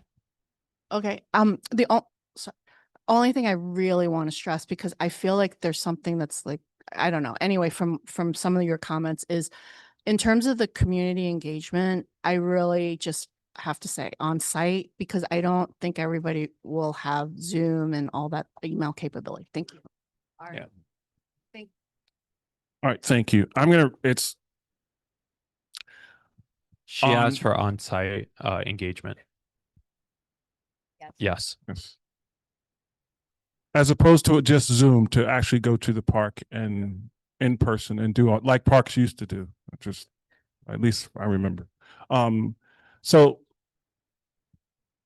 this is just draft language, and I'm going to bullet point some of these, but these are some. Go ahead. I'm getting a call from Brian Honan from NYCHA, so I'm just gonna step out. But Simon Okay. can answer any further Okay. questions. All right. So whereas Captain Jacob Joseph Playground, located on the corner of Henry Street and Rutgers Street in the Two Bridges neighborhood, has long served as a shaded, smaller scale play space for families in the community, including many low-income and immigrant households. And whereas the playground has suffered for years from chronic quality of life issues, including persistent conditions of homelessness, drug use, and regular illegal trash dumping, which have made it an unattractive and underused space for its intended purpose. And whereas nearby Seward Park provides a larger playground. I can add the other playgrounds here. You mentioned Little Flower. And what was the other one that's close? Coleman is, I don't think Coleman is. Seward Park. Seward Park. Seward Park. Seward Park is right across the street. Yeah. But this loss of smaller shaded space represents a reduction in amenities for families with children in the immediate area, and whereas let me just change it. Whereas questions remain about the adequacy of community outreach to date and whether local families, residents, and stakeholders have had sufficient opportunity to shape or respond to this proposal. Whereas the Office of Local Council Member Marte, in coordination with the Manhattan Borough President, has allocated approximately 1 million plus 0.7 million from the Borough President for this project. Yeah, 0.7 million. So I'm just my notes here. A rare opportunity for capital investment in this park space. And whereas the success of any dog run typically depends on the existence of a stewardship group committed to its ongoing care and community oversight, and whereas there are unresolved logistical concern, including the frequent sanitation issues adjacent to the site, and the fact that the sidewalk immediately in front of the playground is a proposed site of an MTA elevator installation for the subway station below, which may potentially disrupt or damage a newly installed dog run. Therefore, be it resolved that Community Board 3 supports the consideration of converting Captain Jacob Joseph Playground into a dog run with the following strong conditions and recommendations. That New York City Parks and Sanitation and any other relevant agency immediately address the current issues of homelessness, drug activity, and illegal dumping at the site, not as a condition for future conversion, but as a matter of urgent public health and safety. That no final design or commitment to this project proceed without well-publicized, accessible, and inclusive community visiting sessions that include local families, residents, and neighborhood organizations. And I'm going to massage the language, that are done on site or at the playground, but someone can provide me a better language, but that's the gist of that. Therefore, that any dog run must have a formal committed stewardship group in place prior to implementation in accordance with New York City Parks typical requirements. That New York City Parks and elected officials clarify whether the name Captain Jacob Joseph Playground will be retained, retired, or otherwise acknowledged in any future redesign. That the city or New York City Parks closely coordinate with MTA and any other agencies to assess whether the location's suitability for a dog run will be affected by the proposed subway elevator installation project. Any other bullet points or whereas I should, therefore I should add? Yeah.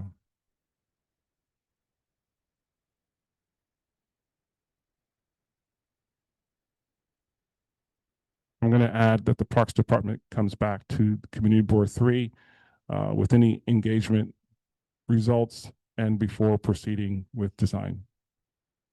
I forgot what I said. That the city, any other points people want to add?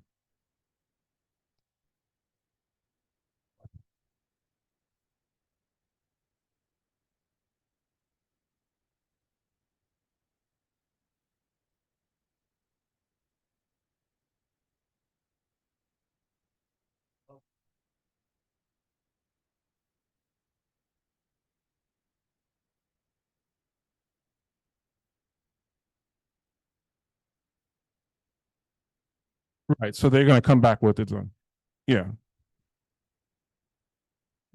So you're just asking them to come back. Mm-hmm.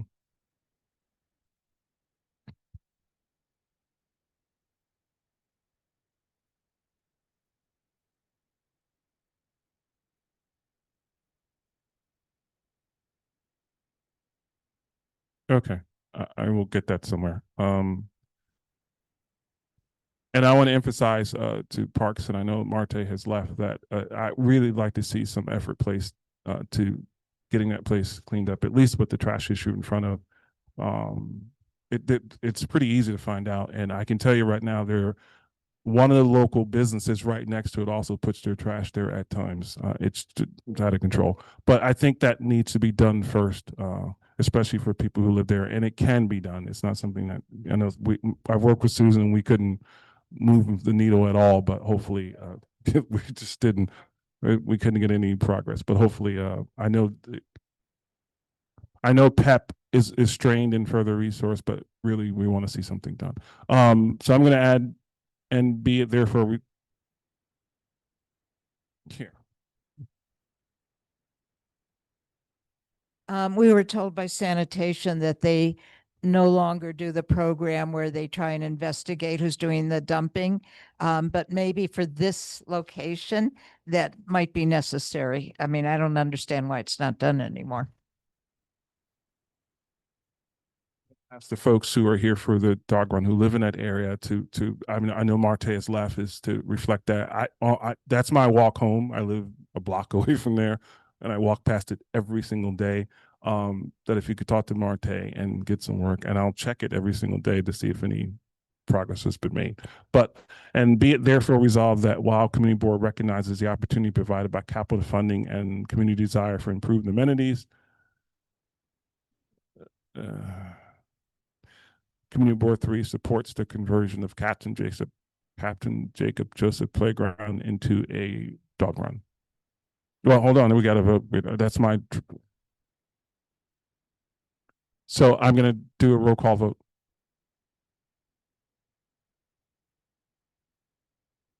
No, Val, we have three other.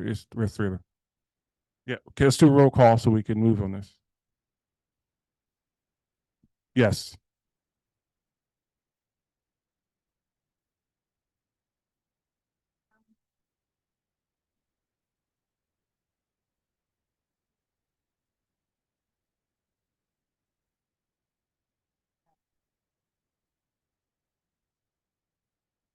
All right, thank you for your presentation. We'll see how this goes. It's going to take some time, but thank you for advocating for something and help clean that area up, please.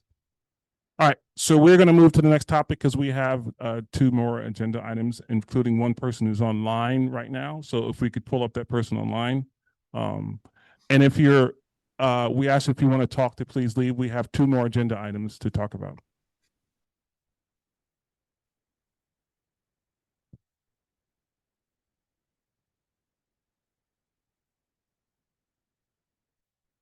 Yes. Marty, you need to turn your camera on and unmute yourself.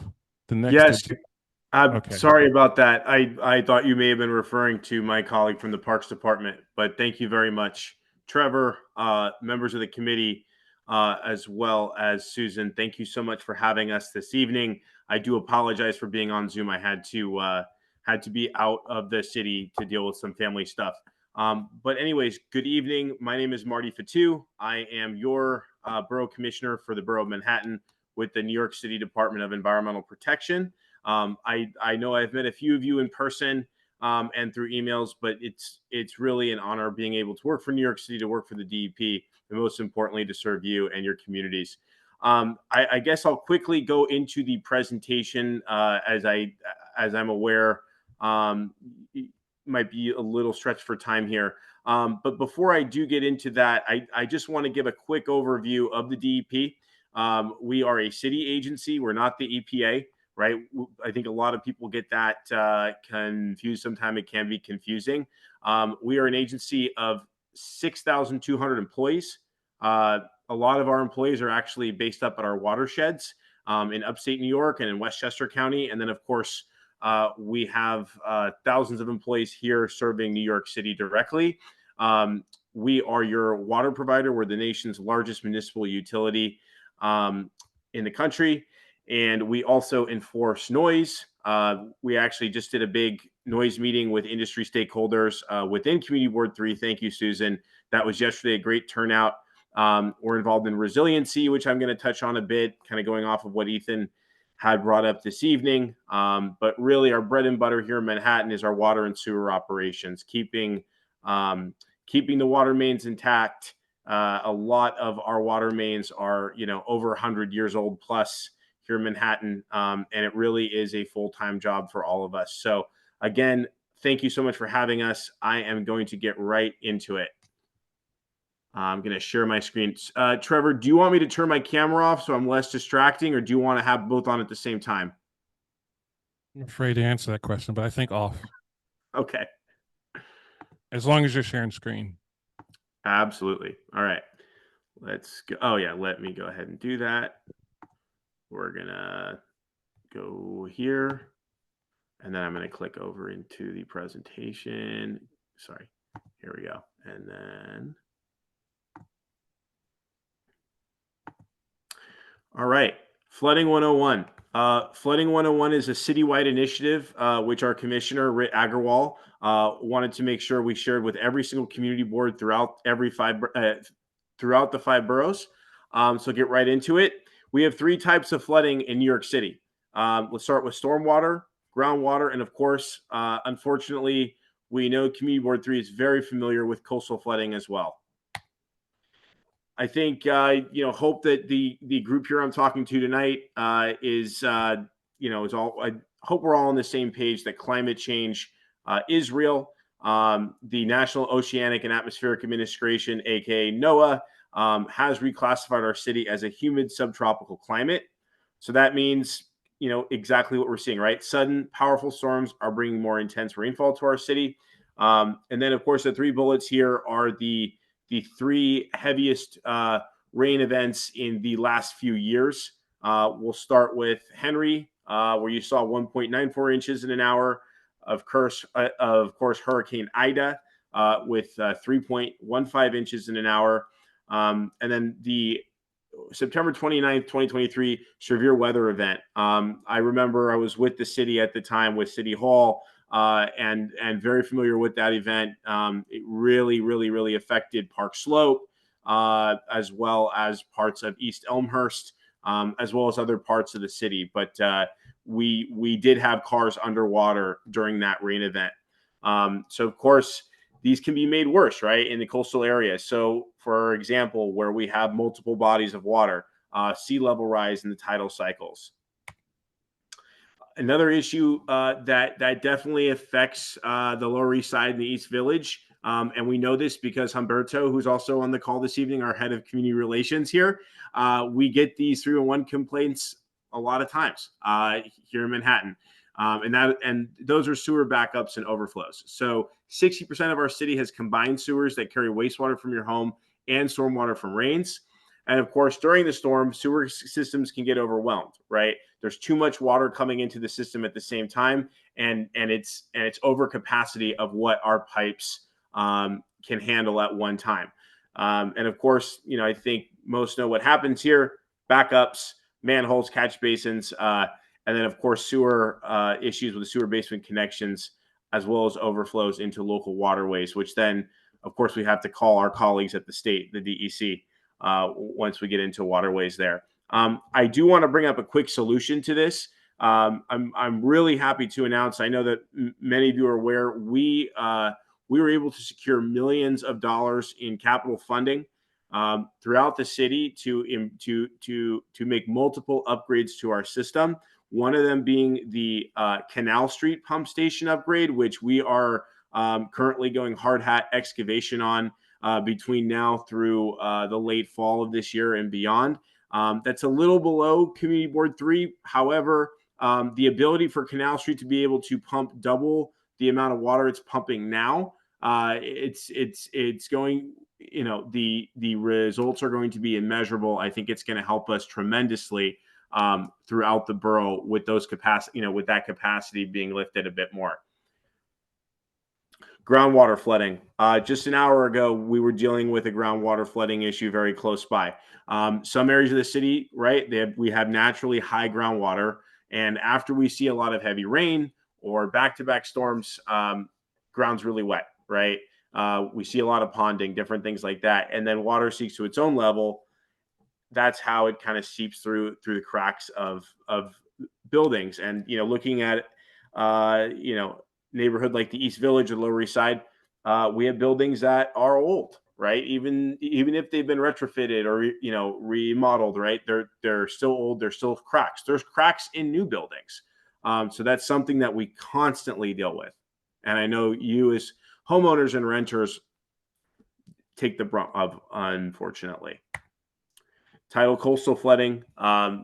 Coastal flooding can send tidal water back up into the sewer system, resulting in overflows to the infrastructure that we're talking about, right? And that infrastructure, I'm talking about catch basins, basement connections, as well as the overflows from the manholes. And you can see those, they're very prevalent, unfortunately, when we have big storms.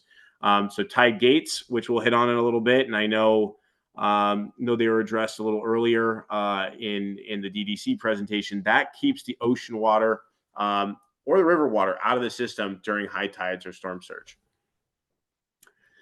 We all know about hurricane season. I know that many of you lived in New York City during Hurricane Sandy, as well as many other severe weather events. So I think most New Yorkers know that, when typically this happens. This year, however, it's truly expected to bring a higher number of powerful storms to our coastline. And of course, going back right to the NOAA designation, subtropic, as well as, hiring of temperatures due to the change in our climate. All right. The city is a toolkit to combat flooding. Just really quickly, wanted to point out a few things. The two photos to the left, I know they're a bit above CB3, but these are some of our floodgates, as well as the one on the right. You see the former Deputy Mayor Mira Joshi, who was a stalwart and continues to be a stalwart advocate for resiliency work throughout New York City, and Community Board 3, her with Commissioner Agarwal, as well as members of our Bureau of Water and Sewer Operation. They are standing in front of the BMCR flip-up gates. This was back in February, and it's something that, we are taking over control of once they're fully constructed. Now they're going to be operable soon. And then on the left side, you'll see that we have the gates closer to Astor Levy Pool on the ESCR. So BMCR to the right, ESCR to the left. Someone recently brought this up. How does this work? So what will happen is, before there is a major storm, when we know through NISM, through the National Weather Service, that that big one is coming, our Bureau of Water Sewer Operations are going to go out there. They're going to shut the gates closed. The gates are as high. The gates are actually higher than the water levels experienced in the area during Hurricane Sandy.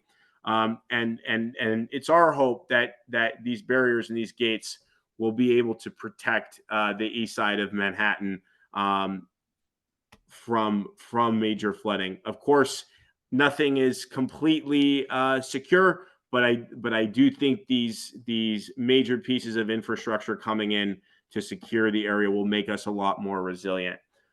Another question that I got recently, and it might come up tonight, so I figured I'd proactively address it, is how will you know when the gates are going to be shut? Who gives that information to you? Does that come from Notify NYC? Does that come from the police department? Does that come from DEP? Well, I can tell you that NISM oversees all emergency communications in a major storm, right? We want you to get signed up on Notify NYC, which I'll have a QR code in the end of this presentation for. But we are actually currently working with multiple agencies on ensuring there is proper planning in place for communications around opening and shutting the gates. All right, we'll get into sewers, right? 98% of the time they work. It's the 2% during the rain events where we see a lot of the backups, right? Because, going back to the capacity issues. Good news, though, is within our 10-year capital plan, it's that $8.2 billion for the sewer system upgrades. So one of those 100 sewer projects is the Canal Street upgrade, and then also the Manhattan pump station, which is, I believe it's off of Avenue B in Community Board 3. It's not a full upgrade to the station, but the controls are actually going to be upgraded. That is still in the design phase. We have not started on it yet, but that is yet another improvement and upgrade coming into Community Board 3. All right. One of the other ways that we mitigate flooding here is built-in storage, right? So this can be anywhere from porous concrete, right? What you see under absorbs the water. The cloudburst management projects can also be used. We can utilize contained spaces for different types of purposes, right? So in this, in this graph, you see in this like visual, you see, a athletic field, a schoolyard, right? We can put a subsurface storage right under it. Another example of this, of course, is a green roof, right? That you see right here. And green roofs are great ways and really do help us absorb stormwater. Currently, there is a tax abatement for New York building owners. If they want to have a green roof on their roof, there is a tax abatement. We got this pushed through Albany and signed by the governor last year. It's something that DEP, the mayor's office, and DOB really pushed on the resilient priority side. And I believe if you have 25% of available space on your roof, you could qualify. So Susan or Trevor, I'm happy to send you information from the DOB if you do have members interested in getting involved with green roofs. I also want to talk, of course, about, I think Ethan brought this up as well, the unified stormwater rule. 2022, we increased the amount of stormwater that new and redeveloped properties must manage on site. And of course, we're seeing a lot of rezonings. We had the city of Yes, right? That's still ongoing. We have a ton of new development coming up. Whether you agree with it or you don't agree with it, it's here. And it presents a huge opportunity to manage the on-site stormwater. Just the current projects that are coming up and the new housing stock. And going back to the green roofs, this rule also really prioritizes the use of that green infrastructure, as we call GI. That also has the added benefits of reducing the heat island effect and supporting wildlife habitat. So again, the GI, the green roofs, they don't just absorb water; they can actually support a lot of different sides of the ecosystem, if that makes any sense. All right, what you can do to protect your home from flooding. Really quick, I just want to give a shout out to our Bureau of Water and Sewer teams here in Manhattan. These gentlemen here in the photo were on a water main break in Lower Manhattan, and just really, if you see them around, always say hello. They are truly incredibly great at what they do. One of the things that we often ask, especially people that live in buildings, building managers, superintendents, and of course owners, is to use flood sensors and elevate belongings in basements. So I know, if you're in an apartment building, or like even a walk up, I lived in a walk up on, like close to Harlem, and we had, our storage was a bit above, right? And I know people keep, some storage in the basement of walk-ups and apartment buildings. So always make sure, the belongings are a bit elevated. That can prevent a lot of damage to your belongings when we get that groundwater flooding in the basement.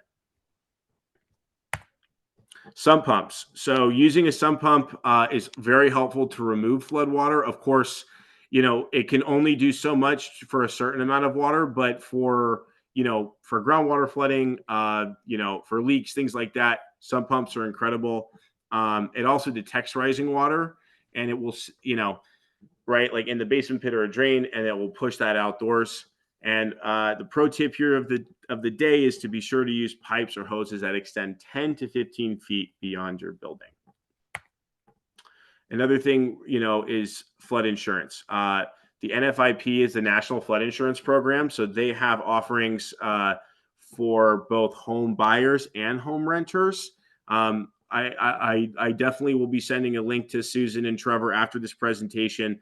We hope that, if you're looking, into insurance, definitely look at Flood Help New York. Flood Help New York's a partnership between the Mayor's Office, the Center for New York City Neighborhoods, and multiple city agencies. And if you put in your address and zip code, they will give you pre-approved vendors, right, that are in good faith, that are reputable, because we all know that there is a predatory industry out there. And, I really think that Flood Help also protects New Yorkers by providing them with reputable vendors on insurance.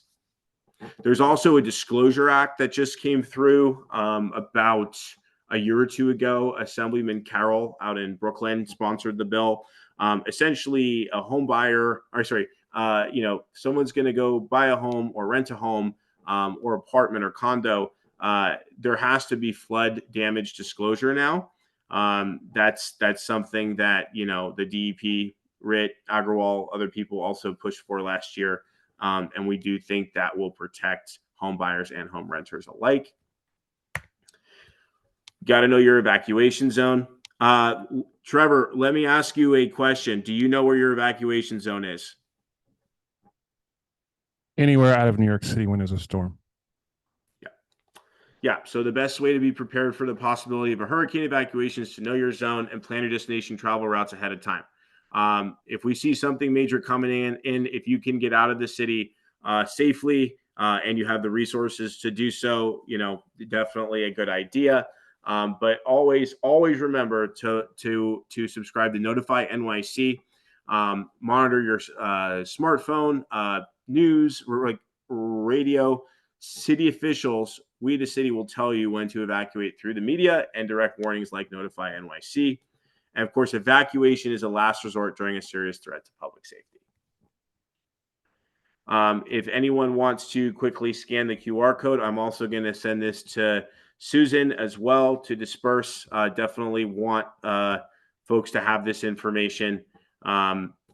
It's really helpful, and to get subscribed to alerts. And it's not just for flooding, right? It's for a multitude of different types of public safety things. I get updates on street parking, even though I don't even have a car, right? So it's anything from, small things to catastrophic disasters, if and when they happen. All right. And then, of course, we will take questions in a few moments. I definitely took liberty in, after hearing Ethan's presentation, a lot of that focused on resiliency. We have multiple projects that we're involved in with DDC. One of them, of course, is the BMCR, the ESCR. Of course, a little south of you is the battery resiliency project, as well as other types of projects, resiliency-based projects in Queens and different parts of Brooklyn. Actually, I had two quick things to show you. Did I stop screen sharing, or am I here? So I wanted to kind of quickly come over to citywide projects and just kind of show you the numbers very quickly. I know one of the questions we've been getting lately is, how much will federal funding issues affect or impact our projects? Well, what I can share is that we are looking and waiting for guidance on the BRIC funding. However, if you look here, if you look at ESCR, there's still $1.112 billion worth of city capital funding. There's city capital funding on the BMCR, on the Seaport project, the Battery Park City project. Of course, Army Corps couldn't speak to as much. But again, we are continuing to advocate for more city funding, as well as from Albany, and that is currently ongoing. And we're doing that, with a coalition of agencies and organizations. There's a lot of great advocacy groups out there doing that work. And then I was just going to quickly go up to coastal resiliency, just to quickly raise this. So, of course, I don't know if you know this. This is our coastal resilient infrastructure. So part of the resiliency projects in the area, really the goals of resilient infrastructure and what that looks like is raising the height of land, the walls on land or in the water, the gates on land or in the water as we displayed, the wave breaks, and the reinforcing shorelines. The reinforcing shorelines, we're also doing a lot of reinforcing shorelines in Queens, out in the Rockaways, Jamaica Bay. This photo, I thought I had one of Susan actually with the deputy mayor, but this was actually just from a few weeks ago, of course, at the East River Park opening. This was mainly led by the Parks Department and DDC, but Lorian Farrell is the DEP's lead on. She's the deputy commissioner for coastal resiliency, and she's been a technical advisor on a lot of these projects across the city, but especially on ESCR and BMCR, as well as now we're getting a lot more involved now with the gates being operable. That those will be handed over, or have already been handed over, excuse me, to DEP. And then just quickly going back to the presentation at the end here, I wanted to discuss FloodNet very quickly with you. FloodNet are sensors that are installed throughout the city on request of you, the community. So, you know, will a flood sensor from FloodNet prevent a flood? No. Will it give the city and the university partners, the academic partners like CUNY, NYU, the data to show where we can add more flood mitigation or resiliency projects? Yes, absolutely. So wanted to show you, we have a sensor at Avenue C and E at 5th Street. And then we have one on Rivington and Suffolk. And then we have two, one is on East Houston and Baruch. And then one more here at Mangan and Stanton Street. If you would like to request additional flood sensors, if you think that that we're missing some key areas, you can go right onto the website floodnet.nyc and you can request a sensor, or at least have them take a look. You know, have the data team and the science team take a look at your request and see what they can do there. But just wanted to make sure everyone had eyes on this as well. And then last thing for everyone is just our contact information. As I said, Humberto, who's think you're familiar with as well. He's great. He's on the call with me this evening. We're always here to help.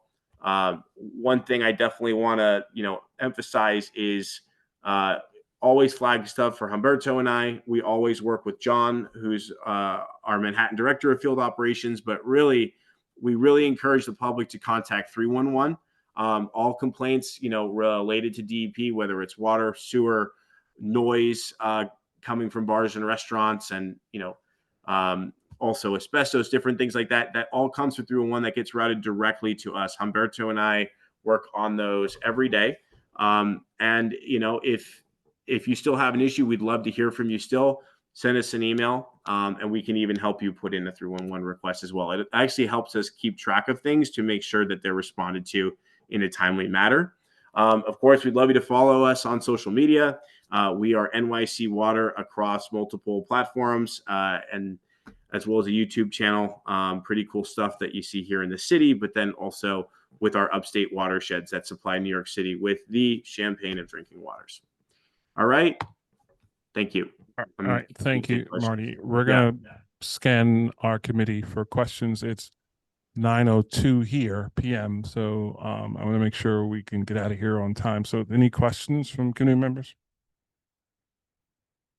You have a question? One question, Marty. You're not responsible for the bioswales. That's a DOT project or a Parks project? That's a really good question, Trevor. I got this at CB6. I believe it's the Parks Department, but I have that ask in to the Parks Department. It came up. I believe bioswales are, though, partially Parks Department. So I will get clarity on that because I already have that ask in from another board this week. Okay, that's all. Any other questions? There's a question of, rain gardens, but where were the rain gardens? Yeah, rain gardens. But you'll get back to us to, I believe it's parks too for most locations or DOT. Yeah, so with regard to rain gardens as well as other types of green infrastructure beyond what we showed today in the presentation, we do prioritize DEP GI in Queens and South Brooklyn and Staten Island, just given just given the impacts, the severe impacts that they saw during severe weather events. With that said, we consider every borough. Humberto would be the first to tell you I am advocating for GI, but of course, we have to prioritize by levels of need. But happy to bring that back to the agency if there's requests for GI directly from DEP. All right, thank you. I think that's it. We still have one agenda item left, but thank you, Marty, for the presentation. Thank you, Trevor, and thank you for your leadership on the CAG calls. We also join those as well. We encourage the public to join. We were also at the career fair 2 weeks ago. So thank you so much, everyone. All right, thank you. All right, so we have district needs.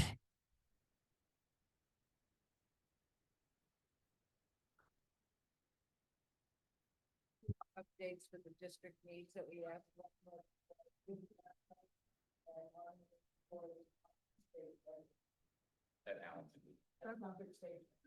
We don't have to get out of here by 9.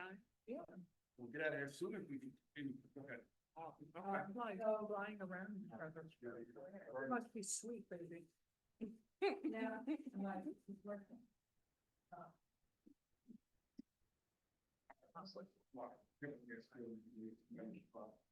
Okay, now it's working. Mallory, do you want to turn on your camera and are you online? Hi, Oh, everyone. There she is. There she is. Hear me?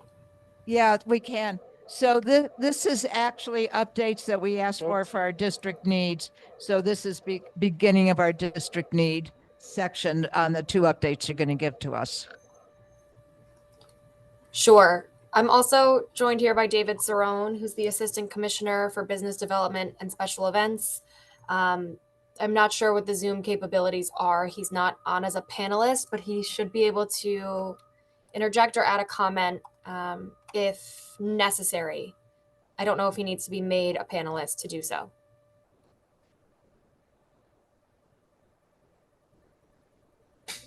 David Cerrone. Okay, we're promoting him. All right, wonderful.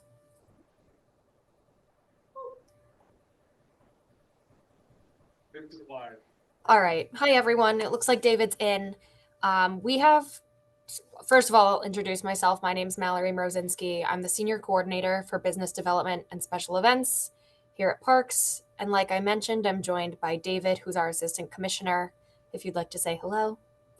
Hi, everyone. Nice to see you. Thank you for having us today. We have 2 items that fall under our concessions umbrella to present on, and one is very brief. The other is a little longer, but we'll try to keep it brief. And we have a presentation for the second item. David, if you want to begin with a really brief update on the Allen Street malls, that is something we told the community board we'd comment on. Yeah, thank you, Mallory. I hope you're all doing well. It's good to see everybody. Again, thank you for having us here today. This is just a quick one on the Allen Street, Allen Delancey malls. I know there had been some questions that came in through the Borough Chief of Staff, Steve Simon. We are working very closely with DOT to complete the ULURP process, which has been underway for several months now.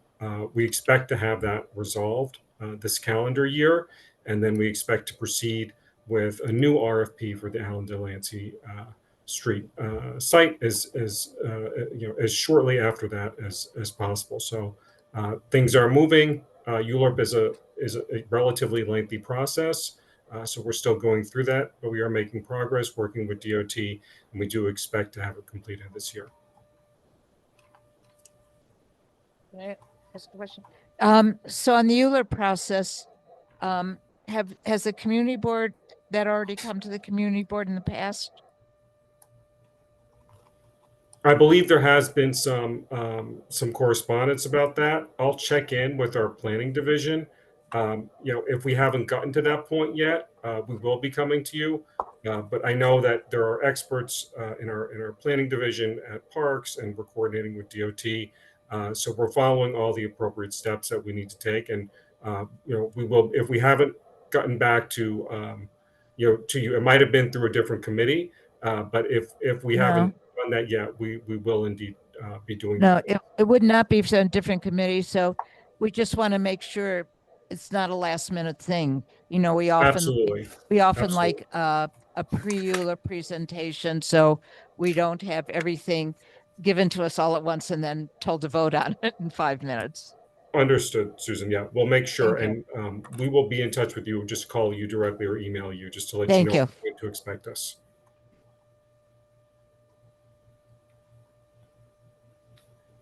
Is that it for this one? That's it for Alan Delancey. Okay, thank you.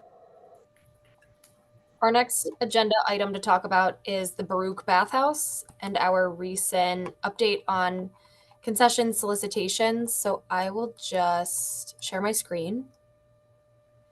You'll see a green PowerPoint with the Parks logo. We're going to go through some updates on the recent request for expressions of interest that we issued at the community board's request. We've been through to the community board quite a bit about this site and the potential of a concession here. So I'll just go through the timeline, kind of talk about what is an RFEI if anyone would like a refresher.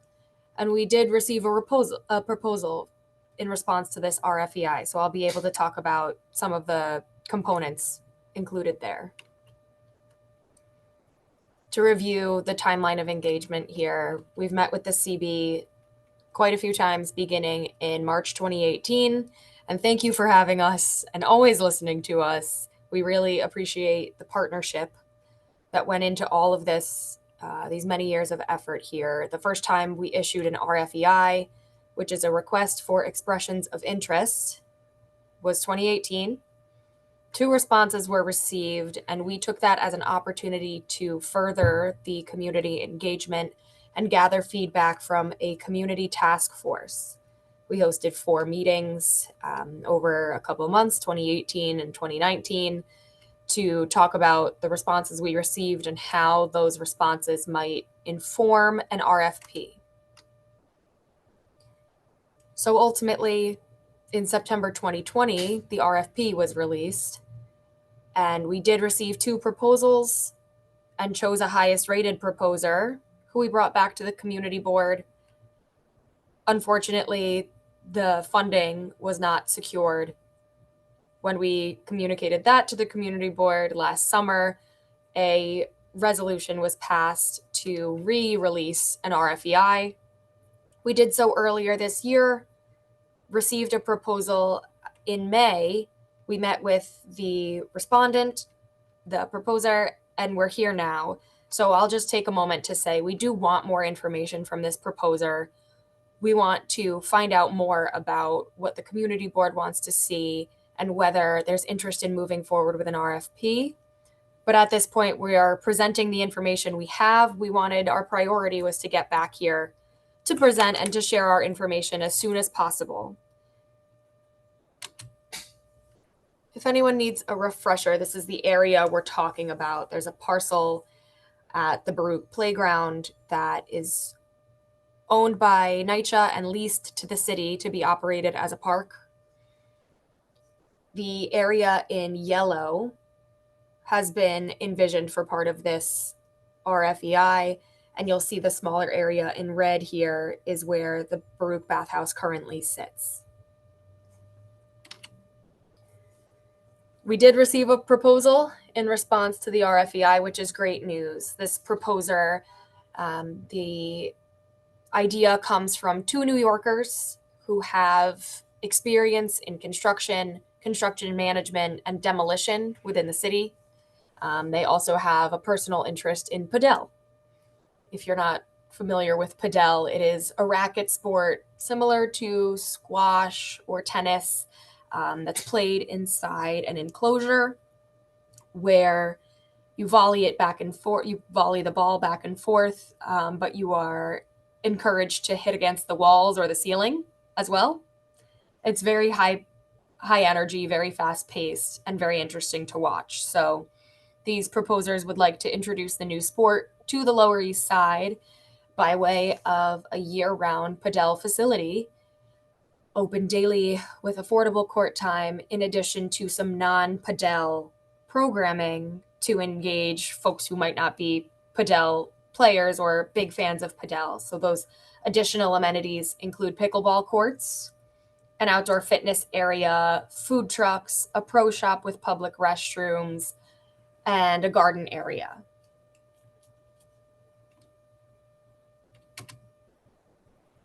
I'll note that importantly, this proposal does include demolition of the Baruch bathhouse. We have learned from parks inspections, and by that I mean engineer facilitated inspections, that preservation of the bathhouse is not feasible at this point. And it's really important that, as the city does not currently have the funding to demolish the bathhouse building ourselves, this private sector proposer believes they do have the funding and expertise necessary to demolish the building and introduce an open air event space with amphitheater seating for community gatherings, for events, for performing arts series that would all be low cost or community based. The proposal also includes a pro shop, like I mentioned, an area for padel players to gather or store their belongings. It would more than double the public restrooms available that are on site.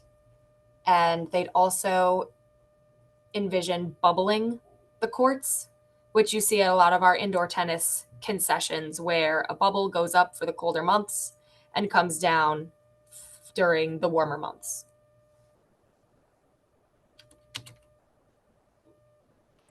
In the details of their proposal, and again, when we met with the proposer, we discussed plans for reduced rates, accessible rates, and considerations for folks that live in the neighborhood. You'll see some of those listed here. Really, the goal is always to collaborate and communicate with local stakeholders to make sure everyone feels represented, everyone feels that this is an amenity for their community and for the city that makes sense for Parkland and makes sense for folks who want to come try a new sport, folks who, might enjoy this open air concession concept we have proposed here, which also includes programming for non-padel fans. David, if you have anything else to add for our presentation, I would toss it over to you. Otherwise, we can open the floor for some questions. Yeah, I mean, I just think to underscore that we're here for feedback and recommendations. We have worked, I think, hand in hand with Community Board 3, effectively since 2018, and we wouldn't do it any other way now. So we have gone back and forth trying to generate interest and responses to this. We were interested to get a response that really contemplated turning this into an outdoor space. But I think we ourselves have some questions, as Mallory said, about some of the finer points of what this group is contemplating. So we may not be able to answer everything that you have today, but we're certainly going to follow up with this group, and we will follow up with you to get answers to anything that we can't get you an answer on today. But that's all. All right, a bit to unpack here, but I was expecting just an update for district needs, and we got some groundbreaking news. But I want to make sure. I don't know if we can give feedback at this particular point. I know because a lot of committee members, this wasn't an agenda item. It's a bit unfair because I think there would be a lot more people in this room if we knew about this presentation. I want to ask about your timing because we're going to have to put this on the agenda. I don't want. Everyone has a reaction to whatever is being presented, and it may or may not be fair, that reaction, especially since we weren't prepared to discuss it. But what is the timeline that you have? Because we're more than happy to come back whenever you would like to have us back. Sure. There is no rush. We're not we're not moving anything ahead until and unless we have the support of Community Board 3. If you're willing to ask questions now, or you want to give us some comments that might help inform for a more polished and Right. wholesome presentation the next time we come back, we're happy to do that. If not, you just tell us when you'd like us to come back. Hold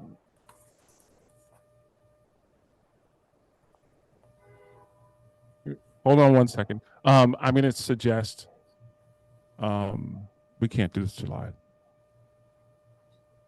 No, I know, but I'm just before we get. I'm just thinking of count.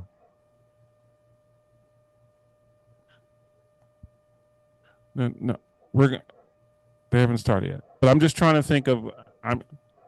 There's a couple of things, and obviously, the process here can be challenging for community outreach, but you're going to have to go to. I know there's a group that had requested that you pause that RFEI, or at least pause the RFP.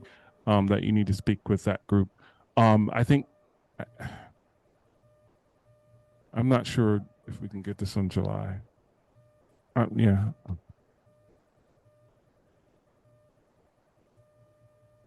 Yeah, I'm just trying to think of when.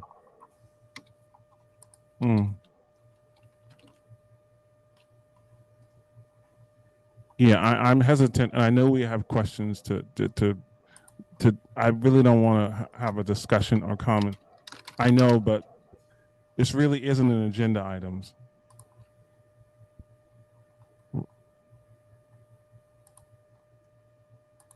All right, so David, we're going to look at September for bringing this as an agenda item. I think it's critical. Although now this news is public, I think there's going to be some discussion.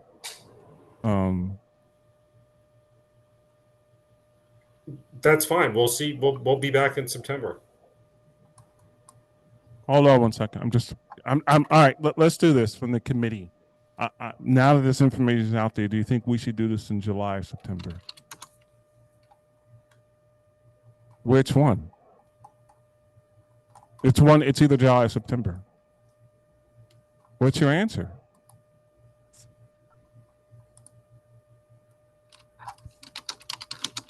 Do we all feel comfortable with July?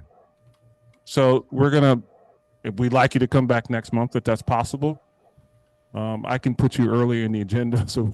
But I think we need to get some notification to people about this, because this is pretty big news. Parks will come back. Parks, apologies for the confusion, but yeah, we're happy to come back, and please rest assured that we're not, we view this as very early stages. Right. Your feedback is absolutely critical, and Parks will be back next month. Okay, so Susan, do you have the date by any chance? Susan. Let me look. One second. I'm just going to look up the date real quick. So we're looking at July 10th. We will figure it out on our end, but we will. Okay, I just want to give advance notice. Someone come just for the committee. I know we have comments and questions. I really want to avoid that because it's not on the agenda. So we will see this again. I know, but that's yeah.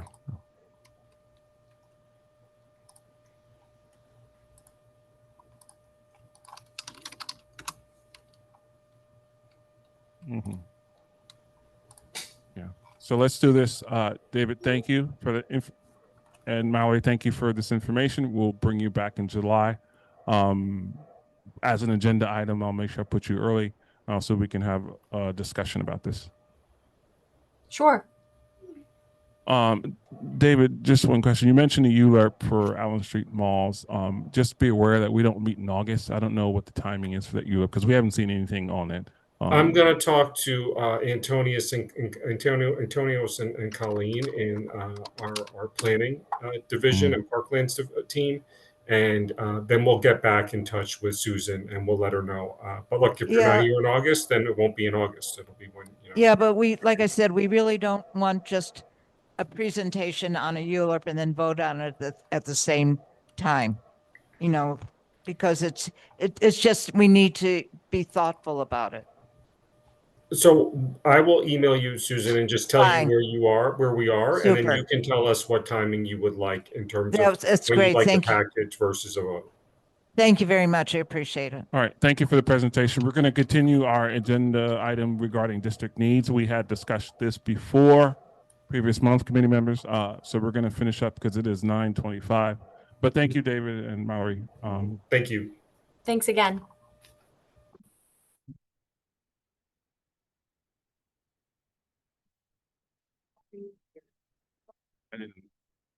At the last minute, I didn't know what you're expecting, so I have copies, but they're copies of my old one with notes on it, so you could just ignore my notes. Yeah, let me see your notes. All right. I'll give one to Luke. It's his name. So just for committee members, I'd like to get out of here. So let's quickly just.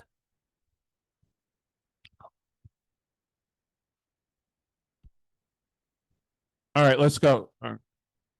Okay, let's go. All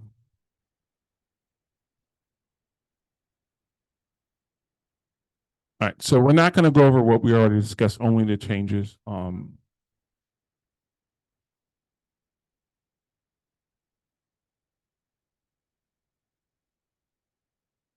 My notes on here are just who is responsible. So Kay is not here. She did send me some information. I did not coalesce it into. Neither did I. Okay, so we're gonna have to push on that. Allen Street Mall public restroom, we just got an update on that, that the ULURP will be. No, it says fiscal, it'll be, 25. So that stays the same. Thompson Square plus, per. We're just gonna add Columbus Park to the information on Columbus Park. Where were we supposed to get the rat per account from? Being that after the next month, because they wait till the end of the fiscal year. So Little Flower Playground Building. Oh, no, I'm sorry, Baruch Houses, bathhouse. Well, we'll add a few sentences to that. But don't finalize. Well, it'll be finalized. No, we're trying to get as much final as possible next month. Okay, so we'll. We should bring new language for that. Okay. We're gonna change this grandfathering sports permits sentence. Right, and I just sent to you today the I don't know if you saw it. No, I didn't. Yeah. Sent us the new new information on permits for Okay. emphasizes nonprofit youth. Okay. And also, we're gonna add a tree pruner. Who's doing that? Are we just adding that we need a tree pruner? I had tree cards. Oh, I saw a pruner.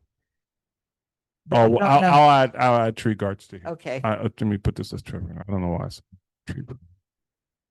And the waterfront I rewrote already.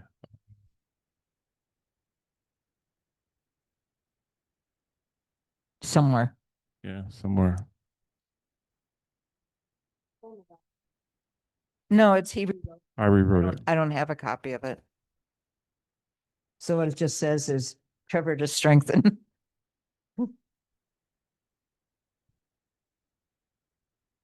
I did rewrite it. Do you want me to read the entire thing? And I'm gonna give the language. Okay, so it's pretty long. Community Board 3 is home to two of the most significant coastal resiliency projects in the city. I'm going to abbreviate in some cases. ESCR and BMCR. These multi-year federally and city-funded initiatives are nearing completion and will provide vital storm surge protection. While these large-scale projects represent a historic investment in coastal infrastructure, they are primarily focused on flood protection and stormwater management. Additional investments will still be needed to fulfill the vision. Pier 42 in particular remains only partially realized. Phase 1B of Pier 42 plan has been completed, providing temporary passive recreation open space. However, full funding and implementation of the comprehensive master plan approved by CB3 in 2013 is still needed to deliver on long promised elements such as expanded green space, marine habitats, educational features, and a fully integrated public access along the East River. This master plan will fill a critical public access gap in larger East River waterfront vision and help serve a dense and park-starved district. Additionally, Pier 36, a city-owned site dominated by tourist and party boat operations, remains largely disconnected from the surrounding community. CB3 urges the city and EDC to explore strategies for better integration of Pier 36 into the neighborhood with the goal of increasing public use, community program, waterfront access, and transparency around maritime and commercial operations. Diane, as a publicly owned waterfront asset, Pier 36 should serve the broader community, not only visitors, and its long-term role must be evaluated as part of a more inclusive and equitable waterfront strategy. Good. I will send a digital version so you don't have to do all that. What's the last section? Community gardens.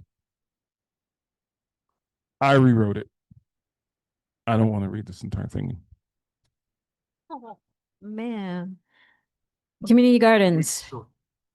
Community Board 3 has one of the highest concentrations of green thumb gardens in New York City, making community gardens a defining feature of the district's landscape, culture, and social fabric. These gardens provide open space, access to greenery, local food production, and community programming in one of the most densely populated and underserved areas in the city. Their presence supports public health, community building, and neighborhood resilience, especially as climate and social stresses increase. Preservation and recognition needs. Many gardens remain vulnerable because they are not officially mapped as parkland and are not protected under zoning. CB3 strongly supports the creation of a special purpose community garden district and a new zoning designation to formally recognize and protect these sites. Such a designation would help highlight the garden's unique value, potentially attract tourism and funding, and support their long-term sustainability. Infrastructure and resiliency. While some infrastructure needs have been addressed through recent participatory budgeting, many outstanding needs persist, especially those identified in the Gardens Rising Plan. Several gardens, for example, Mafunda Kalunga, Hope Garden, Peachtree Garden, Los Amigos, and Garden of Humanitarians, still require completion of critical paving and path upgrades to improve accessibility and drainage. Although paving projects in La Plaza Cultural, Petit Versailles, and Brisas del Caribe are expected to be completed by NYC Parks in 2025, other gardens are still waiting for similar improvements. Lighting and safety. Lighting remains a key safety issue. As reported by gardeners, increased illicit activity and drug use have made gardens more vulnerable. Solar-powered lighting, as outlined in the Gardens Rising study, is essential to improve safety and support community use while preserving ecological considerations like seasonal darkness during bird migration. Rodent control and composting.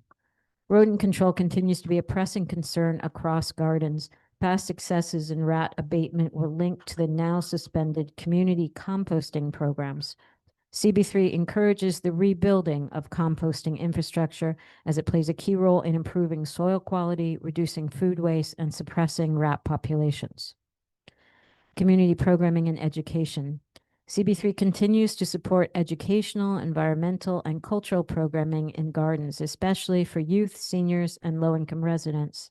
These programs can include workshops on cooking, nutrition, movement, and the arts, all of which build stronger community connections. Visibility and wayfinding. The district's gardens lack clear wayfinding and signage, which would make them more visible and accessible to the public. CB3 supports efforts to increase the public visibility of gardens through signage, mapping, and outreach to increase awareness, usage, and stewardship. Utility access. Many gardens still require basic infrastructure such as water access, electric outlets, and solar lighting. CB3 encourages NYC Parks and Green Thumb to ensure that gardens receive needed improvements, including water spigots, Bruckner boxes, electricity access, and topsoil renewal, so they can function on par with traditional public park spaces. I think it's way too long, but also the word, I think it needs to be reworded because it's not, we support this, it's, these are our needs, and maybe you want to bullet point them. I think, just has to be really succinct and specific. And if we're gonna say some gardens need this, some need that, we should say which gardens. Yeah, I'm just taking the information What? from Charles. But that's, so he's being lazy. I understand what you're saying. So I will. What, the whole thing is we document stuff, we're specific, this garden, these gardens, we support and some need this and some need, I'm sorry, I'm being recorded, so I'm gonna be very careful. No, but let's finish so we can get out. Right. So I think it's just not good. I really don't. It's So- way too long. And it's not a question of this are our unmet needs. This is what we need. So Kay asked him, maybe I'll respond back on there. Ask him to be more specific because they just can't. It has to be, yes, All right. it's just. Is there a model we can use from last year? So- There is a model, but More information. I'll work on this. Yeah, it's not a paper, it's not an essay. I'll work on it. But that's the problem with the case. Should we call Jen? So we're gonna look at this for next month also and finalize it. So there'll be some updates. So we're gonna call the vote to. Could we try to combine everything that we have before and Yeah. before that? Yeah, all of this is digital. All right, so roll call to end the meeting. Roger Monahan. Kay Webster. Christie Velez. Jacqueline Thomas. Daniel Kano. Nancy Khan. Present. Valentina Jones. Gavin Reed. Gavin Reed. Carlin Fan. August Costelli. David Adams. Ryan Gillen. Yes. Diane Lake. Yes. Trevor Hall.